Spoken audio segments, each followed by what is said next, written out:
ਵਾਹਿਗੁਰੂ ਸਾਹਿਬ JIO. Bilawal ਮਹੱਲਾ ਪੰਜਵਾਂ।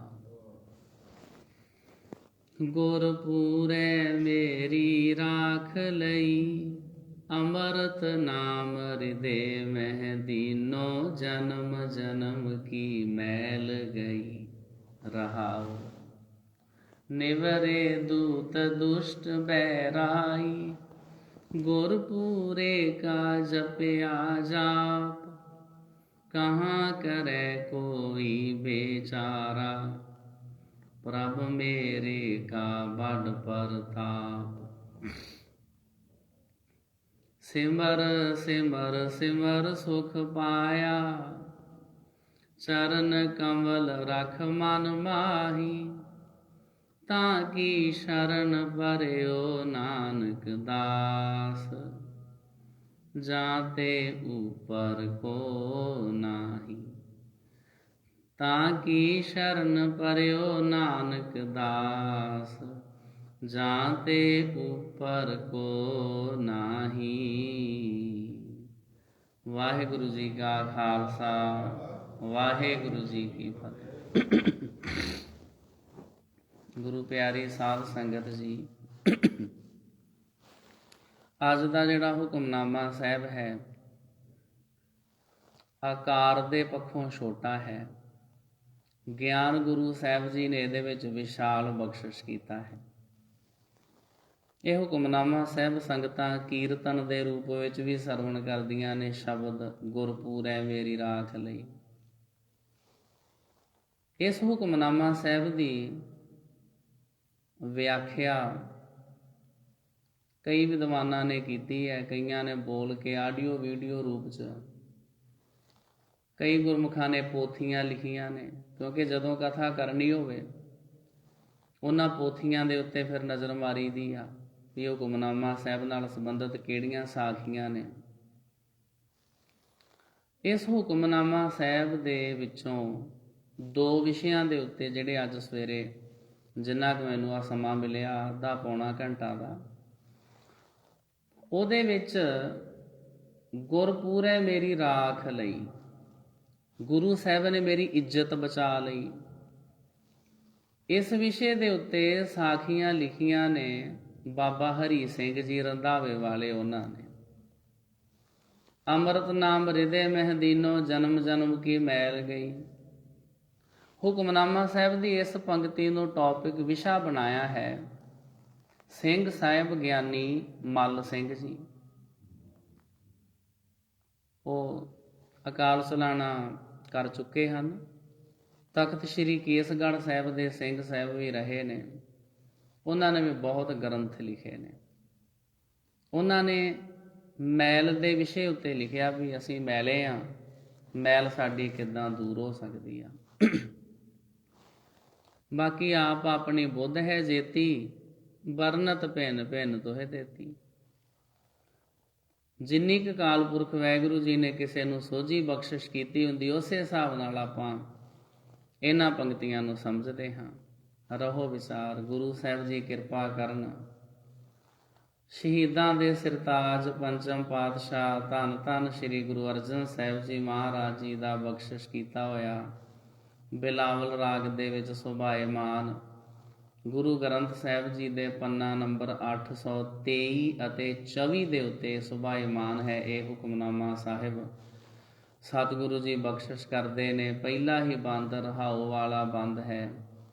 ਰਹਾਉ ਵਾਲੀਆਂ ਪੰਕਤੀਆਂ ਕਿਸੇ ਵੀ ਸ਼ਬਦ ਦਾ ਕੇਂਦਰੀ ਭਾਵ ਹੁੰਦੀਆਂ ਹਨ। ਗੁਰਪੂਰੈ ਮੇਰੀ ਰਾਖ ਲਈ, ਸਤਿਗੁਰੂ ਜੀ ਨੇ ਮੇਰੀ ਇੱਜ਼ਤ ਬਚਾ ਲਈ।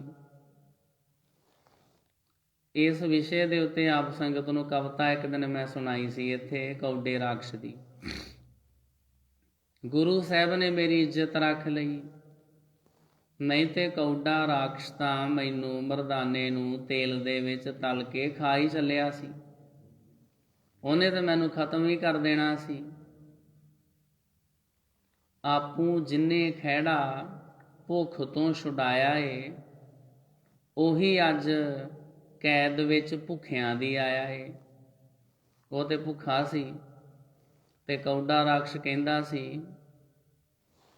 ਇੱਕ ਬੰਦੇ ਨਾਲ ਪੂਰਾ ਢਿੱਡ ਤੇ ਨਹੀਂ ਭਰੂਗਾ, ਅੱਜ ਦਾ ਗੁਜ਼ਾਰਾ ਚਲੋ ਥੋੜਾ ਬਹੁਤਾ ਕਰੂੰਗਾ। ਉਹਦੇ ਵਾਸਤੇ ਤੇ ਮਰਦਾਨਾ ਕੁਝ ਵੀ ਨਹੀਂ ਸੀ, ਉਹਨੇ ਖਾ ਹੀ ਜਾਣਾ ਸੀ। ਤੇ ਜਦੋਂ ਭਾਈ ਮਰਦਾਨਾ ਜੀ ਨੇ ਫਿਰ ਢਿੱਡ ਪਾਰ ਪਿਆ ਹੋਇਆ ਅਰਦਾਸਾਂ ਕਰ ਰਿਹਾ ਤੇ ਮੇਰਾ ਵਾਲਿਆ ਮੈਨੂੰ ਬਚਾ ਲੈ ਆਣ ਕੇ, ਜੇ ਨਾ ਅੱਜ ਆਇਓ ਤੇ ਮਹਾਰਾਜ ਮੇਰਾ ਨਾਸ਼ ਕਰ ਦੇਗਾ, ਮੈਨੂੰ ਖਤਮ ਕਰ ਦੇਗਾ। ਮੀਰਜ਼ਾਦੀ ਪੁੱਛੂ ਤੇ ਜਵਾਬ ਕਿੰਜ ਦੇਵੇਂਗਾ? ਮਹਾਰਾਜ ਮੇਰੀ ਘਰ ਵਾਲੀ ਪੁੱਛੂਗੀ ਕੀ ਜਵਾਬ ਦਿਓਗੇ ਵੀ ਮਰਦਾਨੇ ਨੂੰ ਕਿੱਥੇ ਛੱਡ ਆਏ ਹੋ? ਉਧਰੋਂ ਕੌਡੇ ਰਾਖਸ਼ ਨੇ ਚੁੱਕ ਮਰਦਾਨਾ ਤੱਤੇ ਤੇਲ ਵਿੱਚ ਪਾਇਆ ਏ, 7 ਕਰਤਾਰ ਆਣ ਮੁਖ ਤੋਂ ਅਲਾਇਆ ਏ। ਉਧਰੋਂ ਭਾਈ ਮਰਦਾਨੇ ਨੂੰ ਤੇਲ ਦੇ ਕੜਾਏ 'ਚ ਪਾਉਣ ਲੱਗੇ, ਉਧਰੋਂ ਸ੍ਰੀ ਗੁਰੂ ਨਾਨਕ ਸਾਹਿਬ ਜੀ ਨੇ ਆਣ ਕੇ ਕਿਹਾ 7 ਕਰਤਾਰ। ਉਸ ਤਪਦੇ ਹੋਏ ਕੜਾਏ ਨੂੰ ਆਪਣਾ ਚਰਨ ਛੁਹਾਇਆ। ਚਰਨ ਜਦੋਂ ਗੁਰਾਂ ਦਾ ਕੜਾਏ ਨਾਲ ਛੋ ਗਿਆ, ਤਪਦਾ ਜੋ ਤੇਲ ਸੀ ਉਹ ਠੰਡਾ ਠਾਰ ਹੋ ਗਿਆ। ਗੁਰੂ ਸਾਹਿਬ ਜੀ ਨੇ ਠੰਡ ਵਰਤਾ ਦਿੱਤੀ, ਭਾਈ ਮਰਦਾਨਾ ਜੀ ਦੀ ਰੱਖਿਆ ਕੀਤੀ। ਬਿਲਕੁਲ ਉਸ ਤਰ੍ਹਾਂ ਦੀ ਪੰਕਤੀ ਹੈ ਨਾ, ਗੁਰਪੂਰੈ ਮੇਰੀ ਰਾਖ ਲਈ, ਸਤਿਗੁਰੂ ਜੀ ਨੇ ਮੇਰੀ ਇੱਜ਼ਤ ਬਚਾ ਲਈ। ਸ੍ਰੀ ਗੁਰੂ ਨਾਨਕ ਸਾਹਿਬ ਜੀ ਮਹਾਰਾਜ ਜੀ ਨੇ ਭਾਈ ਲਾਲੋ ਦੀ ਇੱਜ਼ਤ ਰੱਖੀ। ਜਦੋਂ ਮਲਕ ਭਾਗੋ ਨੇ ਬ੍ਰਹਮ ਭੋਜ ਕੀਤਾ ਸੀ, ਗੁਰੂ ਸਾਹਿਬ ਨੂੰ ਸੱਦਾ ਘੱਲਿਆ, ਸਤਿਗੁਰੂ ਜੀ ਉੱਥੇ ਗਏ ਨਾ, ਮਲਕ ਭਾਗੋ ਨੇ ਸਿਪਾਹੀ ਘੱਲੇ। ਸਿਪਾਹੀ ਆਣ ਕੇ ਕਹਿਣ ਲੱਗੇ ਚੁੱਪ ਕਰਕੇ ਚਲੋ, ਉੱਥੇ ਬ੍ਰਹਮ ਭੋਜ ਤੁਹਾਨੂੰ ਛਕਾਉਣਾ ਹੀ ਛਕਾਉਣਾ, ਤੁਹਾਡੇ ਤੋਂ ਬਿਨਾਂ ਜੱਗ ਨਹੀਂ ਸਫਲਾ। ਲੋਕੀ ਕਹਿਣਗੇ ਬਾਕੀ ਸਾਰਿਆਂ ਨੇ ਛਕਿਆ ਬ੍ਰਹਮ ਭੋਜ, ਗੁਰੂ ਨਾਨਕ ਸਾਹਿਬ ਨੇ ਕਿਉਂ ਨਹੀਂ ਛਕਿਆ? ਜੇ ਤੁਸੀਂ ਪਿਆਰ ਨਾਲ ਨਹੀਂ ਜਾਂਦੇ, ਇਹ ਬਾਏ ਆਰਡਰ ਆ, ਹੁਕਮ ਆ ਵੀ ਤੁਹਾਨੂੰ ਬ੍ਰਹਮ ਭੋਜ ਛਕਾਉਣਾ ਹੀ ਛਕਾਉਣਾ। ਜਿਵੇਂ ਸਰਕਾਰ ਕਹਿੰਦੀ ਆ ਨਾ ਕਿ ਸਾਨੂੰ ਔਖੇ ਹੋ ਸੌਖੇ ਹੋ ਜੋ ਮਰਜ਼ੀ ਕਰੋ, ਤੁਹਾਡਾ ਭਲਾ ਕਰਨਾ ਹੀ ਕਰਨਾ। ਤੁਹਾਡੀ ਇਨਕਮ ਦੇ ਵਾਧਾ ਵਿੱਚ, ਤੁਹਾਡੀ ਇਨਕਮ ਦੇ ਵਿੱਚ ਅਸੀਂ ਵਾਧਾ ਕਰਕੇ ਹੀ ਛੱਡਣਾ। ਤੁਸੀਂ ਲੱਖ ਸੰਘਰਸ਼ ਕਰੋ, ਜਿੰਨਾ ਮਰਜ਼ੀ ਰੌਲਾ ਪਾਓ, ਤੁਸੀਂ ਬੇਸ਼ੱਕ ਕਹੋ ਵੀ ਅਸੀਂ ਭਲਾ ਨਹੀਂ ਕਰਾਉਣਾ, ਪਰ ਅਸੀਂ ਤੁਹਾਡਾ ਭਲਾ ਕਰਨਾ ਹੀ ਕਰਨਾ। ਸੂਰਜ ਪ੍ਰਕਾਸ਼ ਡਿਟੇਲ 'ਚ ਸਾਖੀ ਲਿਖੀ ਆ। ਗੁਰੂ ਨਾਨਕ ਸਾਹਿਬ ਨੇ ਕਿਹਾ ਅਸੀਂ ਨਹੀਂ ਜਾਣਾ ਬ੍ਰਹਮ ਭੋਜ ਤੇ, ਅਸੀਂ ਨਹੀਂ ਮਲਕ ਭਾਗੋ ਦਾ ਭੋਜਨ ਛਕਣਾ। ਮਲਕ ਭਾਗੋ ਕਹਿੰਦਾ ਇੱਦਾਂ ਕਿੱਦਾਂ, ਇੱਦਾਂ ਕਿਵੇਂ ਨਹੀਂ ਤੁਸੀਂ ਆਓਗੇ? ਤੁਹਾਨੂੰ ਬ੍ਰਹਮ ਭੋਜ ਵਿੱਚ ਆਉਣਾ ਹੀ ਪੈਣਾ, ਤੁਹਾਨੂੰ ਮੇਰੇ ਦੁਆਰਾ ਤਿਆਰ ਕੀਤਾ ਹੋਇਆ ਲੰਗਰ ਛਕਣਾ ਹੀ ਪੈਣਾ। ਫਿਰ ਉਹ ਸਿਪਾਹੀ ਘੱਲ ਦਿੰਦਾ। ਸਿਪਾਹੀ ਆਣ ਕੇ ਕਹਿੰਦੇ ਵੇਖੋ ਮਹਾਰਾਜ ਤੁਹਾਨੂੰ 2 ਵਾਰੀ ਪਿਆਰ ਨਾਲ ਸੱਦਿਆ, ਤੁਸੀਂ ਨਹੀਂ ਆਏ, ਤੀਸਰੀ ਵਾਰੀ ਨਾ ਆਏ ਤੁਹਾਨੂੰ ਗ੍ਰਿਫਤਾਰ ਕਰਕੇ ਲੈ ਜਾਵਾਂਗੇ, ਤੁਹਾਨੂੰ ਜਾਣਾ ਹੀ ਪੈਣਾ। ਲਾਗਿਓ ਭਾਈ ਲਾਲੋ ਕਹਿੰਦਾ ਮਹਾਰਾਜ ਮੂਰਖਾਂ ਦੇ ਵੱਸ ਪਏ ਆ, ਚਲੇ ਜਾਓ ਸੱਚੇ ਪਾਤਸ਼ਾਹ, ਐਵੇਂ ਤੁਹਾਨੂੰ ਗ੍ਰਿਫਤਾਰ ਕਰਨਗੇ। ਸ੍ਰੀ ਗੁਰੂ ਨਾਨਕ ਸਾਹਿਬ ਜੀ ਮਹਾਰਾਜ ਤੁਰ ਪੈਂਦੇ ਆ। ਭਾਈ ਲਾਲੋ ਨੂੰ ਕਹਿੰਦੇ ਇੱਦਾਂ ਕਰੀ, ਫਿਰ ਹੁਣ ਲੈ ਜ਼ਬਰਦਸਤੀ ਕਰਦੇ ਆ ਤੇ ਤੂੰ ਵੀ ਆਪਣੀ ਕੋਧਰੇ ਦੀ ਰੋਟੀ ਲੈ ਆਵੀਂ। ਭਾਈ ਲਾਲੋ ਵੀ ਕੋਧਰੇ ਦੀ ਰੋਟੀ ਲੈ ਆਉਂਦਾ। ਮਲਕ ਭਾਗੋ ਸਵਾਲ ਕਰਦਾ ਜੀ ਐਡੇ ਸਵਾਦਲੇ ਪਦਾਰਥ ਬਣਾਏ, ਕੜਾਹ ਪੂੜੀਆਂ ਕਿੰਨਾ ਕੁਝ ਬਣਾਇਆ ਤੇ ਕਈ ਤਰ੍ਹਾਂ ਦੀਆਂ ਦਾਲਾਂ ਸਬਜ਼ੀਆਂ ਬਣਾਈਆਂ, ਆਉਂਦੇ ਕਿਉਂ ਨਹੀਂ? ਗੁਰੂ ਸਾਹਿਬ ਨੇ ਕਿਹਾ ਨਹੀਂ ਮਲਕ ਭਾਗੋ, ਇਹ ਜਿਹੜਾ ਤੂੰ ਬ੍ਰਹਮ ਭੋਜ, ਬ੍ਰਹਮ ਨਾਮ ਰੱਬ ਦਾ, ਰੱਬ ਦੇ ਨਾਂ ਦੇ ਉੱਤੇ ਜਿਹੜਾ ਲੰਗਰ ਲਾਇਆ ਨਾ, ਇਹਦੇ ਵਿੱਚ ਤੇ ਤੂੰ ਗਰੀਬਾਂ ਦਾ ਖੂਨ ਆ, ਤੂੰ ਤੇ ਲੋਕਾਂ ਦਾ ਹੱਕ ਖਾਂਦਾ ਹੈ, ਲੋਕਾਂ ਦਾ ਹੱਕ ਖਾ ਕੇ ਸਾਨੂੰ ਲੰਗਰ ਖਵਾਉਣਾ ਹੈ। ਇਹੋ ਜਿਹਾ ਤਿਆਰਾ ਲੰਗਰ ਖਾ ਕੇ ਪਰਮਾਤਮਾ ਦੇ ਸਾਡੀ ਬਿਰਤੀ ਕਿੱਦਾਂ ਜੁੜਨੀ ਆ? ਤੇਰਾ ਪਾਪੀ ਦਾ ਨਾਚ ਛਕ ਕੇ ਕਿੱਦਾਂ ਸਾਡੀ ਪਰਮਾਤਮਾ ਵਿੱਚ ਸੁਰਤ ਜੁੜੇਗੀ? ਬਿਲਕੁਲ ਇਹਦੇ ਨਾਲ ਰਲਦੀ ਮਿਲਦੀ ਇੱਕ ਸਾਖੀ ਇਸ ਤੋਂ ਬਾਅਦ ਆ ਰਹੀ ਹੈ ਸਾਧ ਸੰਗਤ ਜੀ। ਜੈਸਾ ਖਾਈਏ ਅੰਨ ਤੈਸਾ ਹੋਵੇ ਮਨ, ਜਿੱਦਾਂ ਦਾ ਨਾਚ ਖਾਵਾਂਗੇ ਉਦਾਂ ਦਾ ਸਾਡਾ ਮਨ ਹੋਵੇਗਾ। ਜਦੋਂ ਅਸੀਂ ਆਪਣੇ ਬੱਚਿਆਂ ਨੂੰ ਪਾਪਾਂ, ਵਿਕਾਰਾਂ, ਰਿਸ਼ਵਤਾਂ, ਪਰਾਇਆਂ ਦਾ ਹੱਕ ਮਾਰ ਮਾਰ ਕੇ ਨਾਜ਼ ਕਮਾਉਂਦੇ ਆ, ਉਹ ਬੱਚੇ ਉਹੋ ਜਿਹੇ ਹੋ ਜਾਂਦੇ ਆ। ਧਰਮ ਦੀ ਕਮਾਈ ਕਰੀਏ, ਨੇਕ ਕਮਾਈ ਕਰੀਏ, ਸਾਡੇ ਜਿਹੜੇ ਬੱਚੇ ਉਹਨਾਂ ਦਾ ਫਿਊਚਰ ਵੀ ਬ੍ਰਾਈਟ ਹੁੰਦਾ। ਫਿਰ ਉਹ ਬੱਚੇ ਸੋਹਣੇ ਰਸਤੇ ਤੇ ਚੱਲਦੇ ਆ, ਮਾਤਾ ਪਿਤਾ ਦਾ ਕਹਿਣਾ ਮੰਨਦੇ ਆ। ਜਦੋਂ ਪਾਪਾਂ ਦੀ ਕਮਾਈ ਖਵਾਈ ਜਾਣੀ ਆ ਤੇ ਨਿਆਣੇ ਉੱਥੇ ਕੀ ਕਰਨ? ਜੈਸਾ ਖਾਈਏ ਅੰਨ ਤੈਸਾ ਹੋਵੇ ਮਨ। ਗੁਰੂ ਸਾਹਿਬ ਨੇ ਕਿਹਾ ਨਹੀਂ ਖਾ ਸਕਦੇ। ਮਲਕ ਭਾਗੋ ਕਹਿਣ ਲੱਗਾ ਐਵੇਂ ਝੂਠ ਬੋਲਦੇ ਜੇ, ਕਿੱਡਾ ਸੋਹਣਾ ਤੇ ਲੰਗਰ ਤਿਆਰ ਕੀਤਾ, ਅਰਦਾਸਾਂ ਬੇਨਤੀਆਂ ਕਰਵਾਈਆਂ, ਕਿੰਨੇ ਪੰਡਤਾਂ ਨੇ ਮੰਤਰ ਪੜ੍ਹੇ ਆ, ਤੇ ਇਹਦੇ ਵਿੱਚ ਪਾਪ ਕਿਤੇ ਰਹਿ ਗਿਆ? ਗੁਰੂ ਸਾਹਿਬ ਨੇ ਕਿਹਾ ਨਹੀਂ ਭਾਈ ਲਾਲੋ, ਤੇਰੀਆਂ ਪੂੜੀਆਂ ਵਿੱਚ ਜਿਹੜਾ ਗਰੀਬਾਂ ਦਾ ਖੂਨ ਆ, ਇਹਦੇ ਉੱਤੇ ਸਪੈਸ਼ਲ ਇੱਕ ਕਵਿਤਾ ਮੈਂ ਆਪ ਸੰਗਤਾਂ ਨੂੰ ਕਿਸੇ ਦਿਨ ਸੁਣਾ ਦਾਂਗਾ। ਗੁਰੂ ਸਾਹਿਬ ਜੀ ਨੇ ਕਿਹਾ ਤੇਰੇ ਭੋਜਨ ਵਿੱਚ ਖੂਨ ਆ, ਤੁਸੀਂ ਉਹ ਗਰੀਬ ਭਾਈ ਲਾਲੋ ਦੇ ਘਰ ਕਿਉਂ ਰਹਿੰਦੇ ਜੇ? ਉਹਦੇ ਕੋਲ ਕਿਹੜਾ ਚੰਗਾ ਖਾਣ ਪੀਣ ਆ? ਤੁਹਾਨੂੰ ਇੱਕ ਮੰਜੇ ਦੇ ਉੱਤੇ ਬਿਠਾ ਛੱਡਦਾ, ਆਪ ਲੱਕੜਾਂ ਦਾ ਕੰਮ ਕਰਦਾ ਰਹਿੰਦਾ। ਗੁਰੂ ਸਾਹਿਬ ਨੇ ਕਿਹਾ ਉਹਦੀ ਕਮਾਈ ਧਰਮ ਦੀ ਆ, ਉਹਦੀ ਕਮਾਈ ਦੁੱਧ ਵਰਗੀ ਸਫੈਦ ਚਿੱਟੀ ਆ। ਤੇਰੇ ਵਾਂਗੂ ਉਹਨੇ ਗਰੀਬਾਂ ਦਾ ਖੂਨ ਨਹੀਂ ਪੀਤਾ। ਉਹ ਲੋਕਾਂ ਨੂੰ ਲੁੱਟ ਕੇ ਨਹੀਂ, ਵੀ ਪਰਾਇਆ ਹੱਕ ਮਾਰ ਕੇ, ਪਰਾਇਆ ਹੱਕ ਖਾ ਕੇ, ਗਰੀਬਾਂ ਦਾ ਬੁਰਾ ਕਰ ਕਰਕੇ, ਰਿਸ਼ਵਤਾਂ ਲੈ ਲੈ ਕੇ, ਤੇ ਬਾਅਦ ਵਿੱਚ ਕਵੇ ਨਹੀਂ ਮੈਂ ਗੁਰੂ ਗੋਬਿੰਦ ਸਿੰਘ ਜੀ ਦੇ ਨਾ ਪ੍ਰਕਾਸ਼ ਪੁਰਬ ਦਾ ਅਖੰਡ ਪਾਠ ਸਾਹਿਬ ਮੈਂ ਹੀ ਕਰਾਉਣਾ। ਇੱਦਾਂ ਕੁਛ ਨਹੀਂ ਹੋਣ ਲੱਗਾ। ਜਿਹੜੇ ਪਾਪ ਕੀਤੇ, ਜਿਹੜੀ ਪਾਪਾਂ ਦੀ ਕਮਾਈ ਕੀਤੀ, ਉਹ ਇਸ ਤਰ੍ਹਾਂ ਸਫਲ ਹੀ ਨਹੀਂ ਹੋਣੀ। ਤੂੰ ਪਾਪ ਹੀ ਨਾ ਕਰ। ਗੁਰੂ ਸਾਹਿਬ ਜੀ ਮਹਾਰਾਜ ਨੇ ਫਿਰ ਇੱਕ ਹੱਥ ਦੇ ਵਿੱਚ ਮਲਕ ਭਾਗੋ ਦੀਆਂ ਪੂੜੀਆਂ ਪਕੜੀਆਂ, ਦੂਸਰੇ ਹੱਥ ਵਿੱਚ ਕੋਧਰੇ ਦੀ ਰੋਟੀ ਗਰੀਬ ਭਾਈ ਲਾਲੋ ਦੀ ਪਕੜੀ। ਉਹ ਗਲ ਵਿੱਚ ਪੱਲਾ ਪਾ ਕੇ ਖਲੋਤਾ। ਪੁਰਾਣੀ ਤਸਵੀਰ ਅਸੀਂ ਵੇਖੀ ਹੋਏਗੀ। ਇਹ ਤਸਵੀਰਾਂ ਸਿੰਬੋਲਿਕਲ ਹੁੰਦੀਆਂ, ਸਾਨੂੰ ਸਮਝਾਉਣ ਵਾਸਤੇ ਹੁੰਦੀਆਂ ਨੇ। ਉਹ ਗਰੀਬ ਨਿਮਾਣਾ ਨਿਤਾਣਾ ਗੁਰੂ ਦਾ ਸਿੱਖ ਭਾਈ ਲਾਲੋ ਗਲ 'ਚ ਪੱਲਾ ਪਾ ਕੇ ਖਲੋਤਾ। ਜਦੋਂ ਦੋਵੇਂ ਮੁੱਠਾਂ ਘੁੱਟਦੇ ਨੇ, ਭਾਈ ਲਾਲੋ ਦੀ ਰੋਟੀ ਦੇ ਵਿੱਚੋਂ ਦੁੱਧ ਚੋਰਿਆ ਤੇ ਮਲਕ ਭਾਗੋ ਦੇ ਭੋਜਨ ਵਿੱਚੋਂ ਖੂਨ ਚੋਰਿਆ। ਗੁਰੂ ਮਹਾਰਾਜ ਜੀ ਨੇ ਰੱਖੀ ਨਾ ਉਹਦੀ ਇੱਜ਼ਤ ਰੱਖੀ। ਭਾਈ ਲਾਲੋ ਦੀ ਭਰੇ ਦਰਬਾਰ ਵਿੱਚ ਲੋਕੀ ਵੇਂਦੇ ਰਹਿ ਗਏ ਵੀ ਧੰਨ ਭਾਈ ਲਾਲੋ, ਜਿਹਨੂੰ ਲੋਕੀ ਕਹਿੰਦੇ ਸੀ ਇਹ ਤਰਖਾਣ ਆ, ਗਰੀਬ ਆ, ਸ਼ੂਦਰ ਆ, ਇਹਦਾ ਤੇ ਪਰਛਾਵਾਂ ਵੀ ਮਾੜਾ। ਜੇ ਖੂਹ ਦੇ ਉੱਤੇ ਇਹਦਾ ਪਰਛਾਵਾਂ ਪੈ ਜਾਵੇ ਤੇ ਪੂਰੇ ਦਾ ਪੂਰਾ ਖੂਹ ਹੀ ਪਾਣੀ ਦਾ ਪਿੱਟਿਆ ਜਾਂਦਾ। ਬਾਅਦ 'ਚ ਉਹਨੂੰ ਸ਼ੁੱਧ ਕਰਨਾ ਪੈਂਦਾ, ਉਹਦੇ ਵਿੱਚ ਗਾਂ ਦਾ ਮੂਤ ਤੇ ਗਾਂ ਦਾ ਗੋਹਾ ਪਾ ਕੇ ਫਿਰ ਖੂਹ ਸ਼ੁੱਧ ਹੁੰਦਾ। ਜੇ ਉਹਦੇ ਤੇ ਕਿਸੇ ਗਰੀਬ ਬੰਦੇ ਦਾ ਪਰਛਾਵਾਂ ਪੈ ਜਾਏ ਨਾ ਖੂਹ ਦੇ ਉੱਤੇ, ਪੂਰੇ ਦਾ ਪੂਰਾ ਖੂਹ ਹੀ ਪਿੱਟਿਆ ਜਾਂਦਾ। ਫਿਰ ਉਹਨੂੰ ਸ਼ੁੱਧ ਕਿੱਦਾਂ ਕਰਨਾ, ਉਹਦੀ ਵਿਧੀ ਅਲੱਗ ਲਿਖੀ ਆ, ਗ੍ਰੰਥਾਂ 'ਚ ਲਿਖੀ ਆ, ਉਹਨੂੰ ਕਿੱਦਾਂ ਸ਼ੁੱਧ ਕਰਨਾ। ਗੁਰੂ ਮਹਾਰਾਜ ਜੀ ਨੇ ਭਾਈ ਲਾਲੋ ਦੀ ਇੱਜ਼ਤ ਰੱਖੀ। ਗੁਰਪੂਰੈ ਮੇਰੀ ਰਾਖ ਲਈ। ਅੱਜ ਦਾ ਹੁਕਮਨਾਮਾ ਸਾਹਿਬ ਪਹਿਲੀ ਪੰਕਤੀ। ਤੇ ਸਾਧ ਸੰਗਤ ਜੀ, ਹੁਣ ਆਓ ਰੱਬ ਦੇ ਪਿਆਰੇ ਗੁਰਸਿੱਖ ਭਾਈ ਲੱਖੂ, ਭਾਈ ਲੱਖੂ ਲਾਹੌਰ ਦਾ ਰਹਿਣ ਵਾਲਾ, ਬੜਾ ਨਿਤਨੇਮੀ ਆ, ਗੁਰਬਾਣੀ ਵਿੱਚ ਰੰਗਿਆ ਹੋਇਆ, ਵਾਹਿਗੁਰੂ ਦੇ ਨਾਮ ਦਾ ਰੰਗ ਚੜ੍ਹਿਆ। ਜਿਹਨੂੰ ਰੱਬ ਦੇ ਨਾਮ ਦਾ ਰੰਗ ਚੜ੍ਹੇ ਲੋਕੀ ਉਹਦਾ ਸਤਿਕਾਰ ਕਰਦੇ ਨੇ। ਪਤਾ ਚੱਲ ਜਾਂਦਾ ਵੀ ਰੱਬ ਦਾ ਪਿਆਰਾ ਭਾਈ ਲੱਖੂ। ਲੋਕੀ ਤਰਸਦੇ ਨੇ ਵੀ ਕਿਤੇ ਭਾਈ ਲੱਖੂ ਸਾਡੇ ਘਰ ਆਵੇ, ਆਣ ਕੇ ਭੋਜਨ ਪ੍ਰਸ਼ਾਦਾ ਛਕੇ, ਅਰਦਾਸ ਬੇਨਤੀ ਕਰੇ।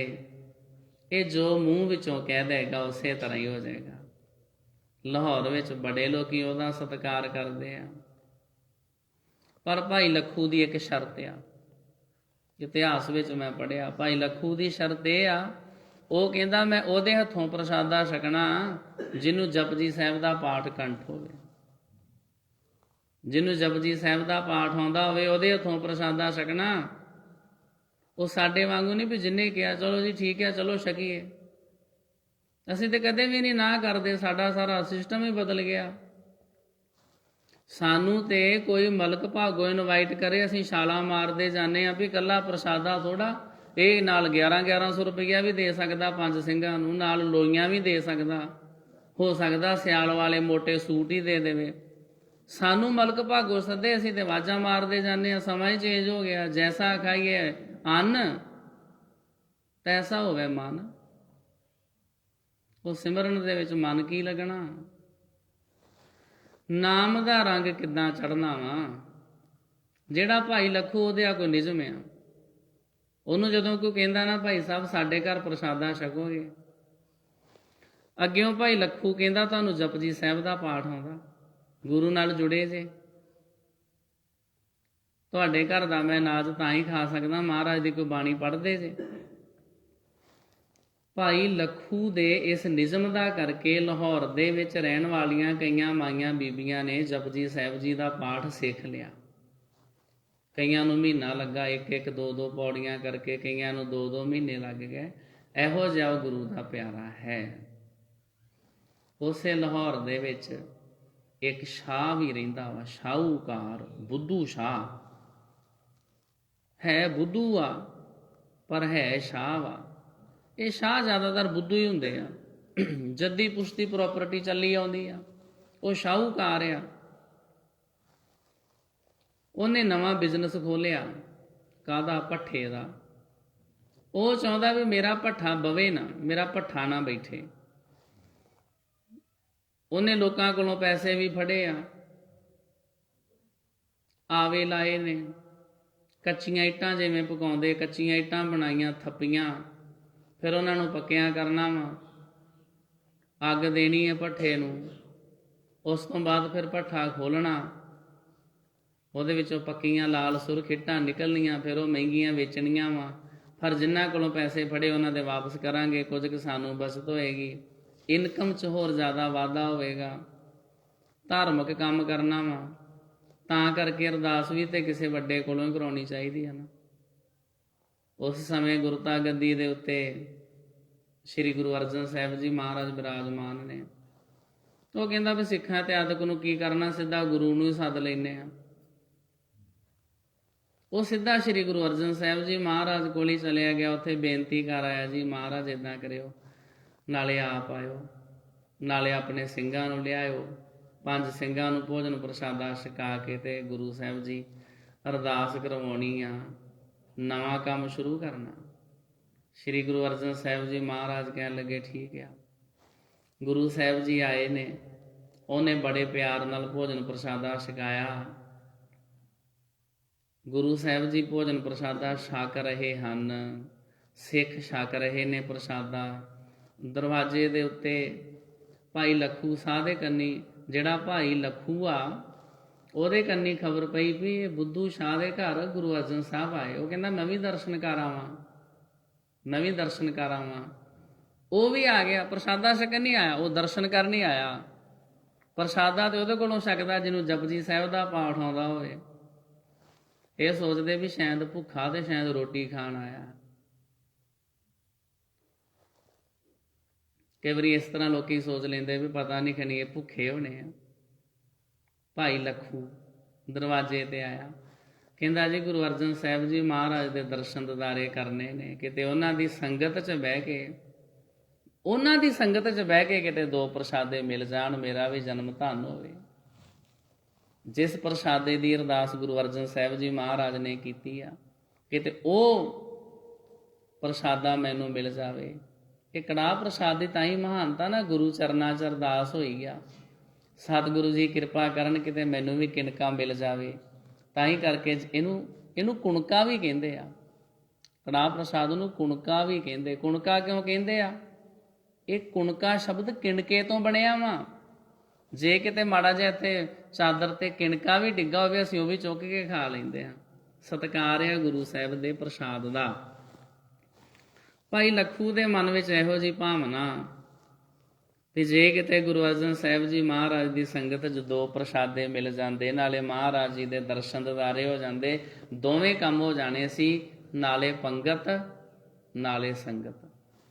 ਇਹ ਹੁਣ ਦਰਵਾਜ਼ੇ ਦੇ ਉੱਤੇ ਆਇਆ, ਇਹਨੇ ਬੇਨਤੀ ਕੀਤੀ, ਜੀ ਮੈਂ ਮਹਾਰਾਜ ਦੇ ਦਰਸ਼ਨ ਕਰਨੇ ਆ, ਮੈਂ ਪੰਗਤ 'ਚ ਬਹਿਣਾ। ਬੁੱਧੂ ਸ਼ਾਹ ਦੇ ਨੌਕਰ ਕਹਿੰਦੇ ਵੀ ਤੈਨੂੰ ਪਹਿਲਾਂ ਭੁੱਖੜਾ ਪੈ ਗਿਆ, ਅਜੇ ਤੈਨੂੰ ਦਿਸਦਾ ਵੀ ਮਹਾਰਾਜ ਛਕ ਰਹੇ ਆ। ਗੁਰੂ ਅਰਜਨ ਸਾਹਿਬ ਜੀ ਮਹਾਰਾਜ ਨੂੰ ਤੇ ਛਕ ਲੈਣ ਦੇ। ਜਦੋਂ ਚਲੇ ਜਾਣਗੇ ਜਿਹੜਾ ਵਧਿਆ ਘਟਿਆ ਸਾਰਾ ਤੁਹਾਨੂੰ ਹੀ ਖਵਾਉਣਾ, ਗਰੀਬਾਂ ਗੁਰਬਿਆਂ ਨੂੰ ਦੇਣਾ। ਤੁਸੀਂ ਪਹਿਲਾਂ ਹੀ ਆ ਜਾਂਦੇ ਹੋ। ਕੋਈ ਟਾਈਮ ਵੇਖਿਆ ਕਰੋ। ਸਿੱਖ ਇਤਿਹਾਸ ਦੇ ਸਾਖੀਆਂ ਨਾਲ ਭਰਿਆ ਪਿਆ, ਅਸੀਂ ਭੁੱਲ ਜਾਂਦੇ ਹਾਂ। ਸਿੱਖ ਇਤਿਹਾਸ ਤੇ ਭਰਿਆ ਪਿਆ ਸਾਖੀਆਂ ਨਾਲ। ਆਨੰਦਪੁਰ ਸਾਹਿਬ ਤੇ ਇੱਕ ਵਾਰੀ ਗੁਰੂ ਗੋਬਿੰਦ ਸਿੰਘ ਜੀ ਮਹਾਰਾਜ ਆਪਣਾ ਭੇਸ ਵਟਾ ਕੇ ਤੇ ਲੰਗਰ ਵੀ ਚੈੱਕ ਕਰਨ ਵਾਸਤੇ ਆਏ ਸੀ। ਉਹ ਸਵੇਰੇ ਹੀ ਆਏ ਸੀ, ਸਵੇਰੇ ਸਵਖਤ ਹੀ ਆ ਗਏ। ਉਦੋਂ ਲੰਗਰ ਕਿੱਥੇ ਤਿਆਰ, ਸਾਰੇ ਬੜੀ ਸਿਫਤ ਕਰਦੇ ਸੀ, ਅਸੀਂ ਬੜੇ ਜੀ ਲਾਂਗਰੀ, ਅਸੀਂ ਬੜੇ ਜੀ ਸੇਵਾਦਾਰ। ਸਤਿਗੁਰੂ ਸੱਚੇ ਪਾਤਸ਼ਾਹ ਜੀ ਕਹਿ ਲਓ ਵੀ ਸਵੇਰੇ 6 ਵਜੇ ਹੀ ਆ ਗਏ। ਇੱਕ ਲੰਗਰ 'ਚ ਗਏ, ਭਾਈ ਕੋਈ ਪ੍ਰਸ਼ਾਦਾ ਪਾਣੀ ਮਿਲ ਸਕਦਾ ਛਕਣ ਨੂੰ? ਉਹ ਕਹਿੰਦਾ ਸੂਰਜ ਤੇ ਚੜ੍ਹ ਲੈਣ ਦੇ, ਅਜੇ ਤੇ ਲੋਕੀ ਨਿਤਨੇਮ ਕਰਦੇ, ਕੀਰਤਨ ਹੋ ਰਿਹਾ, ਤੂੰ ਸਵੇਰੇ 6 ਵਜੇ ਆ ਗਿਆ। ਕੋਈ ਟਾਈਮ ਹੁੰਦਾ?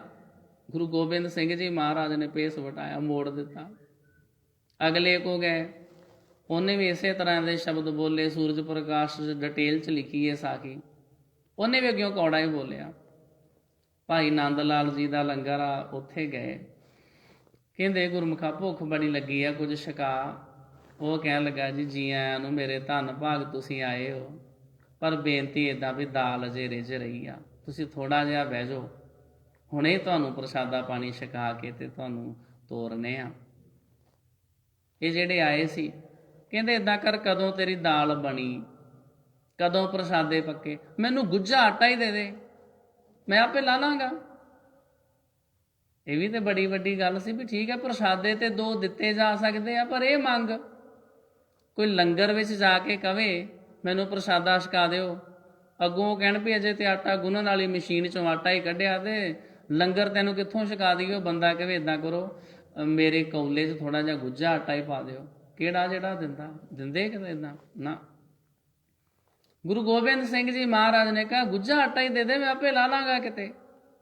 ਭਾਈ ਨੰਦ ਲਾਲ ਜੀ ਕਹਿਣ ਲੱਗੇ ਜੀ ਵੈਸੇ ਇਹ ਸ਼ੋਭਦੀ ਤੇ ਨਹੀਂ ਗੱਲ ਵੀ ਮੈਂ ਤੁਹਾਨੂੰ ਕਿੱਦਾਂ ਗੁੱਝਾ ਹੋਇਆ ਆਟਾ ਦੇ ਦਿਆਂ, ਮੈਂ ਪ੍ਰਸ਼ਾਦੇ ਪਕਾ ਕੇ ਦਿੰਦਾ, ਪਰ ਤਾਂ ਵੀ ਤੁਹਾਡੀ ਇੱਛਾ ਹੈ, ਜਿਵੇਂ ਤੁਹਾਡਾ ਹੁਕਮ ਹੋਵੇ, ਗੁੱਝਾ ਆਟਾ ਹੀ ਦੇ ਦਿੱਤਾ। ਅਗਲੇ ਦਿਨ ਗੁਰੂ ਗੋਬਿੰਦ ਸਿੰਘ ਜੀ ਮਹਾਰਾਜ ਨੇ ਦਰਬਾਰ ਸਜਾਇਆ। ਉਹ ਕਹਿਣ ਲੱਗੇ ਇਸ ਤਰ੍ਹਾਂ ਦਾ ਵਿਹਾਰ ਕਰਦੇ ਹੋ, ਜਦੋਂ ਕੋਈ ਲੰਗਰ ਦੇ ਵਿੱਚ ਆਵੇ ਉਹਦੇ ਨਾਲ ਇਸ ਤਰ੍ਹਾਂ ਦਾ ਵਿਹਾਰ ਕਰਦੇ ਹੋ। ਇਹਦੇ ਉੱਤੇ ਵੀ ਇੱਕ ਕਵਿਤਾ ਵਾ, ਉਹ ਛੋਟੀ ਆ, ਉਹ ਹੈਗੀ ਆ, ਇਉਂ ਪੁੱਤਰਾਂ ਦੇ ਦਾਨੀ ਦਾ ਗੁਰਪੁਰਬ ਮਨਾਇਆ ਜਾ ਰਿਹਾ ਸੀ, ਲੰਗਰ ਵਿੱਚੋਂ ਗਰੀਬਾਂ ਨੂੰ ਦਬਕੇ ਨਾਲ ਭਜਾਇਆ ਜਾ ਰਿਹਾ ਸੀ, ਤੇ ਮੈਂ ਗਰੀਬਾਂ ਨੂੰ ਲੰਗਰ 'ਚੋਂ ਦਬਕੇ ਨਾਲ ਭਜਾਉਂਦੇ ਵੇਖੇ ਨੇ। ਉੱਥੇ ਚੰਡੀਗੜ੍ਹ ਗਰੀਬ ਗੁਰਬੇ ਬੱਚੇ ਵਿਚਾਰੇ ਸਕੂਲੋਂ ਛੁੱਟੀ ਹੋਣੀ, ਉਹਨਾਂ ਨੇ ਗੁਰਦੁਆਰੇ ਆ ਜਾਣਾ। ਅੱਗਿਓਂ ਸਾਡਾ ਇੱਕ ਪਹਿਰੇਦਾਰ ਹੁੰਦਾ ਸੀ, ਉਹਨੇ ਡੰਡਾ ਚੁੱਕਣਾ, ਭਾਜੋ ਇੱਥੋਂ ਦੌੜ ਜਾਓ। ਪੜ੍ਹਨਾ ਸਕੂਲੇ ਤੇ ਲੰਗਰ ਗੁਰਦੁਆਰੇ, ਇਹ ਮੈਂ ਆਪਣੇ ਅੱਖੀਂ ਵੇਖਿਆ।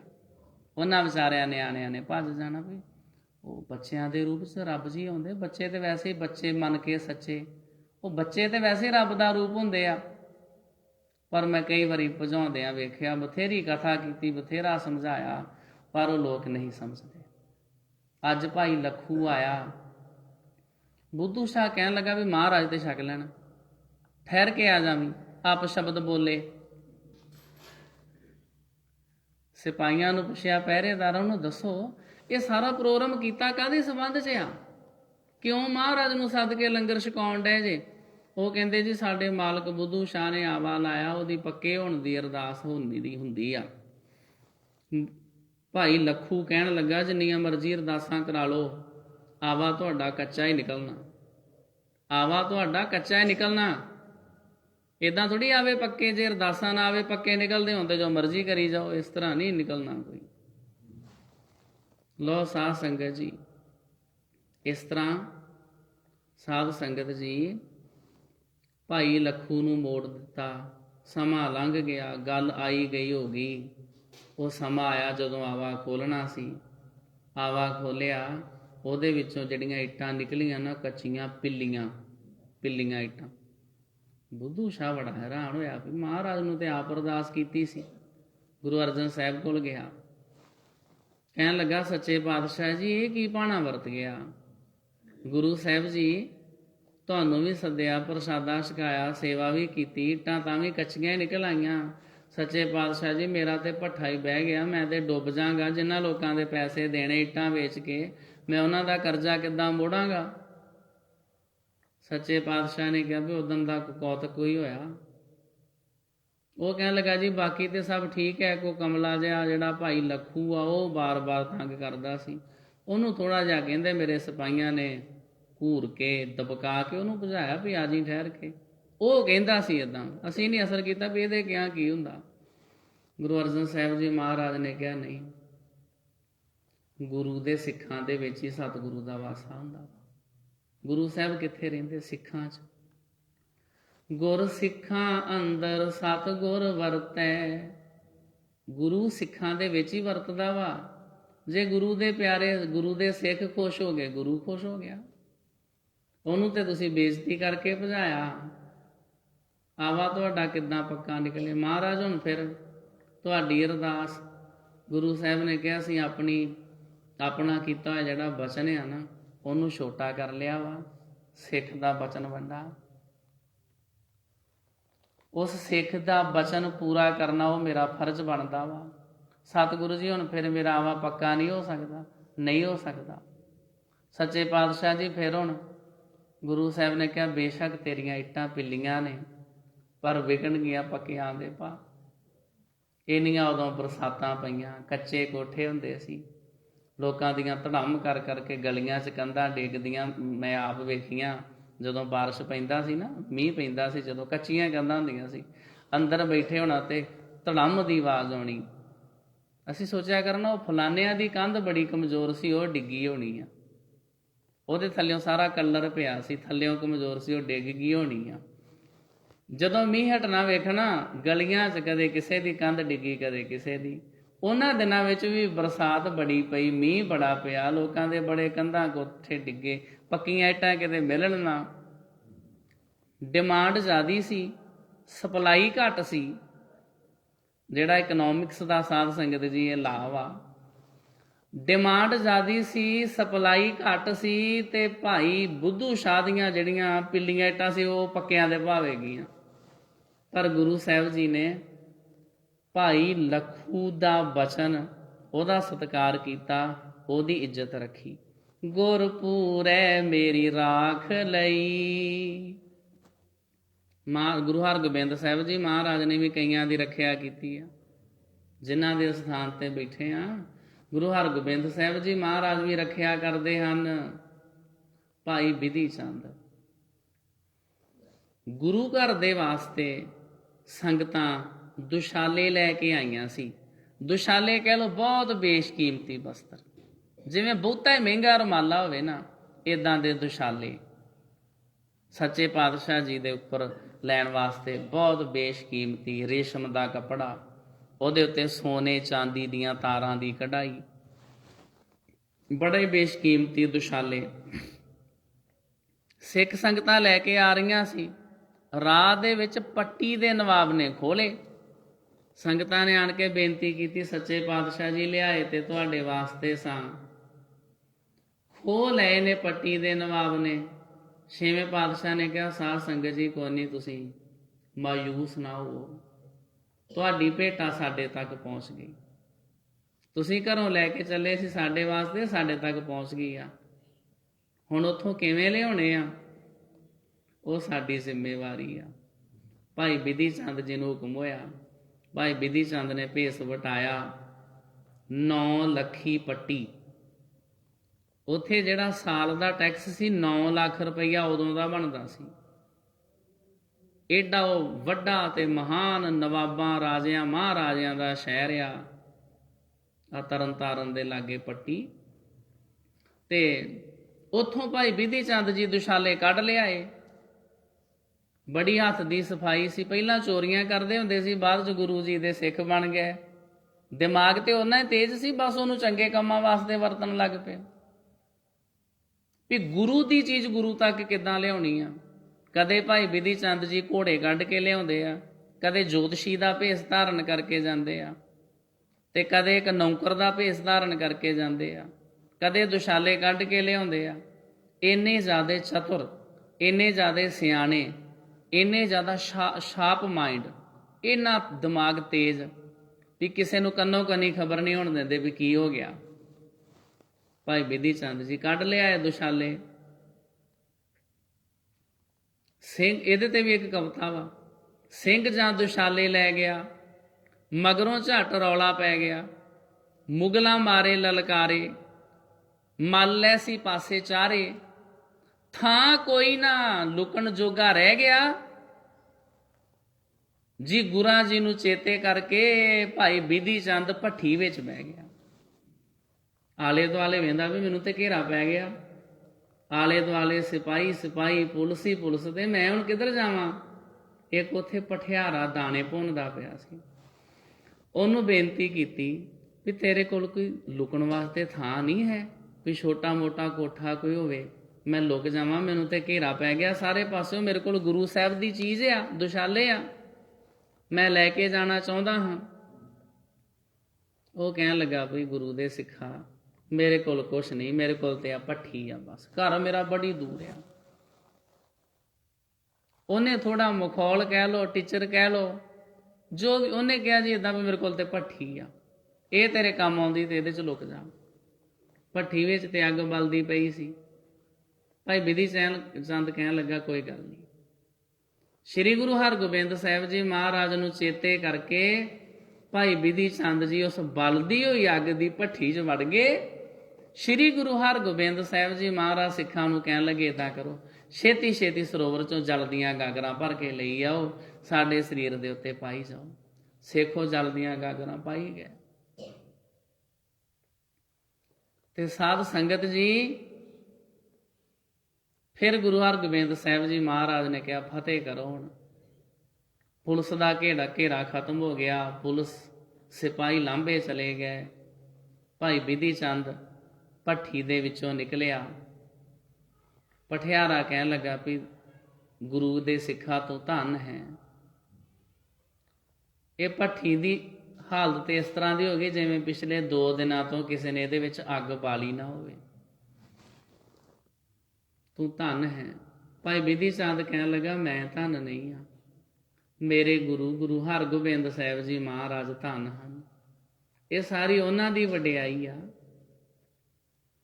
ਗੁਰ ਕਾ ਬਚਨ ਬਸੈ ਜੀ ਨਾਲੇ, ਜਲ ਨਹੀਂ ਡੂਬੈ।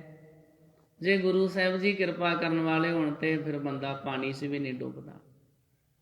ਭਾਈ ਗੁਰਦਾਸ ਜੀ ਜਦੋਂ ਆਏ ਆਗਰੇ ਤੋਂ ਗੋਇੰਦਵਾਲ ਸਾਹਿਬ, ਰਾਹ ਵਿੱਚ ਬਿਆਸ ਦਰਿਆ ਗੋਇੰਦਵਾਲ ਸਾਹਿਬ ਵਾਲਾ, ਉਹਦੇ 'ਚ ਪਾਣੀ ਸੀ। ਸ਼ਾਮ ਪੈ ਗਈ ਸੀ। ਬੇੜੀਆਂ ਚਲਾਉਣ ਵਾਲੇ ਮਲਾਹ ਆਪਣੇ ਘਰਾਂ ਨੂੰ ਚਲ ਗਏ ਸੀ। ਸੰਗਤਾਂ ਨੇ ਕਿਹਾ ਵੀ ਭਾਈ ਸਾਹਿਬ ਫਿਰ ਹੁਣ ਇਸੇ ਕੰਢੇ ਤੇ ਟਿਕਾਣਾ ਕਰ ਲੈਂਦੇ, ਸਵੇਰੇ ਜਦੋਂ ਬੇੜੀਆਂ ਆਉਣਗੀਆਂ ਫਿਰ ਦਰਿਆ 'ਚੋਂ ਦੀ ਲੰਘ ਜਾਗੇ। ਭਾਈ ਗੁਰਦਾਸ ਜੀ ਨੇ ਕਿਹਾ ਨਹੀਂ, ਗੁਰੂ ਜਪਦੇ ਹਾਂ, ਲੰਘ ਸਕਦੇ ਹਾਂ, ਗੁਰੂ ਤੇ ਭਰੋਸਾ ਰੱਖੋ, ਚਲੋ ਕਰ ਜਾਵਾਂਗੇ ਪਾਰ।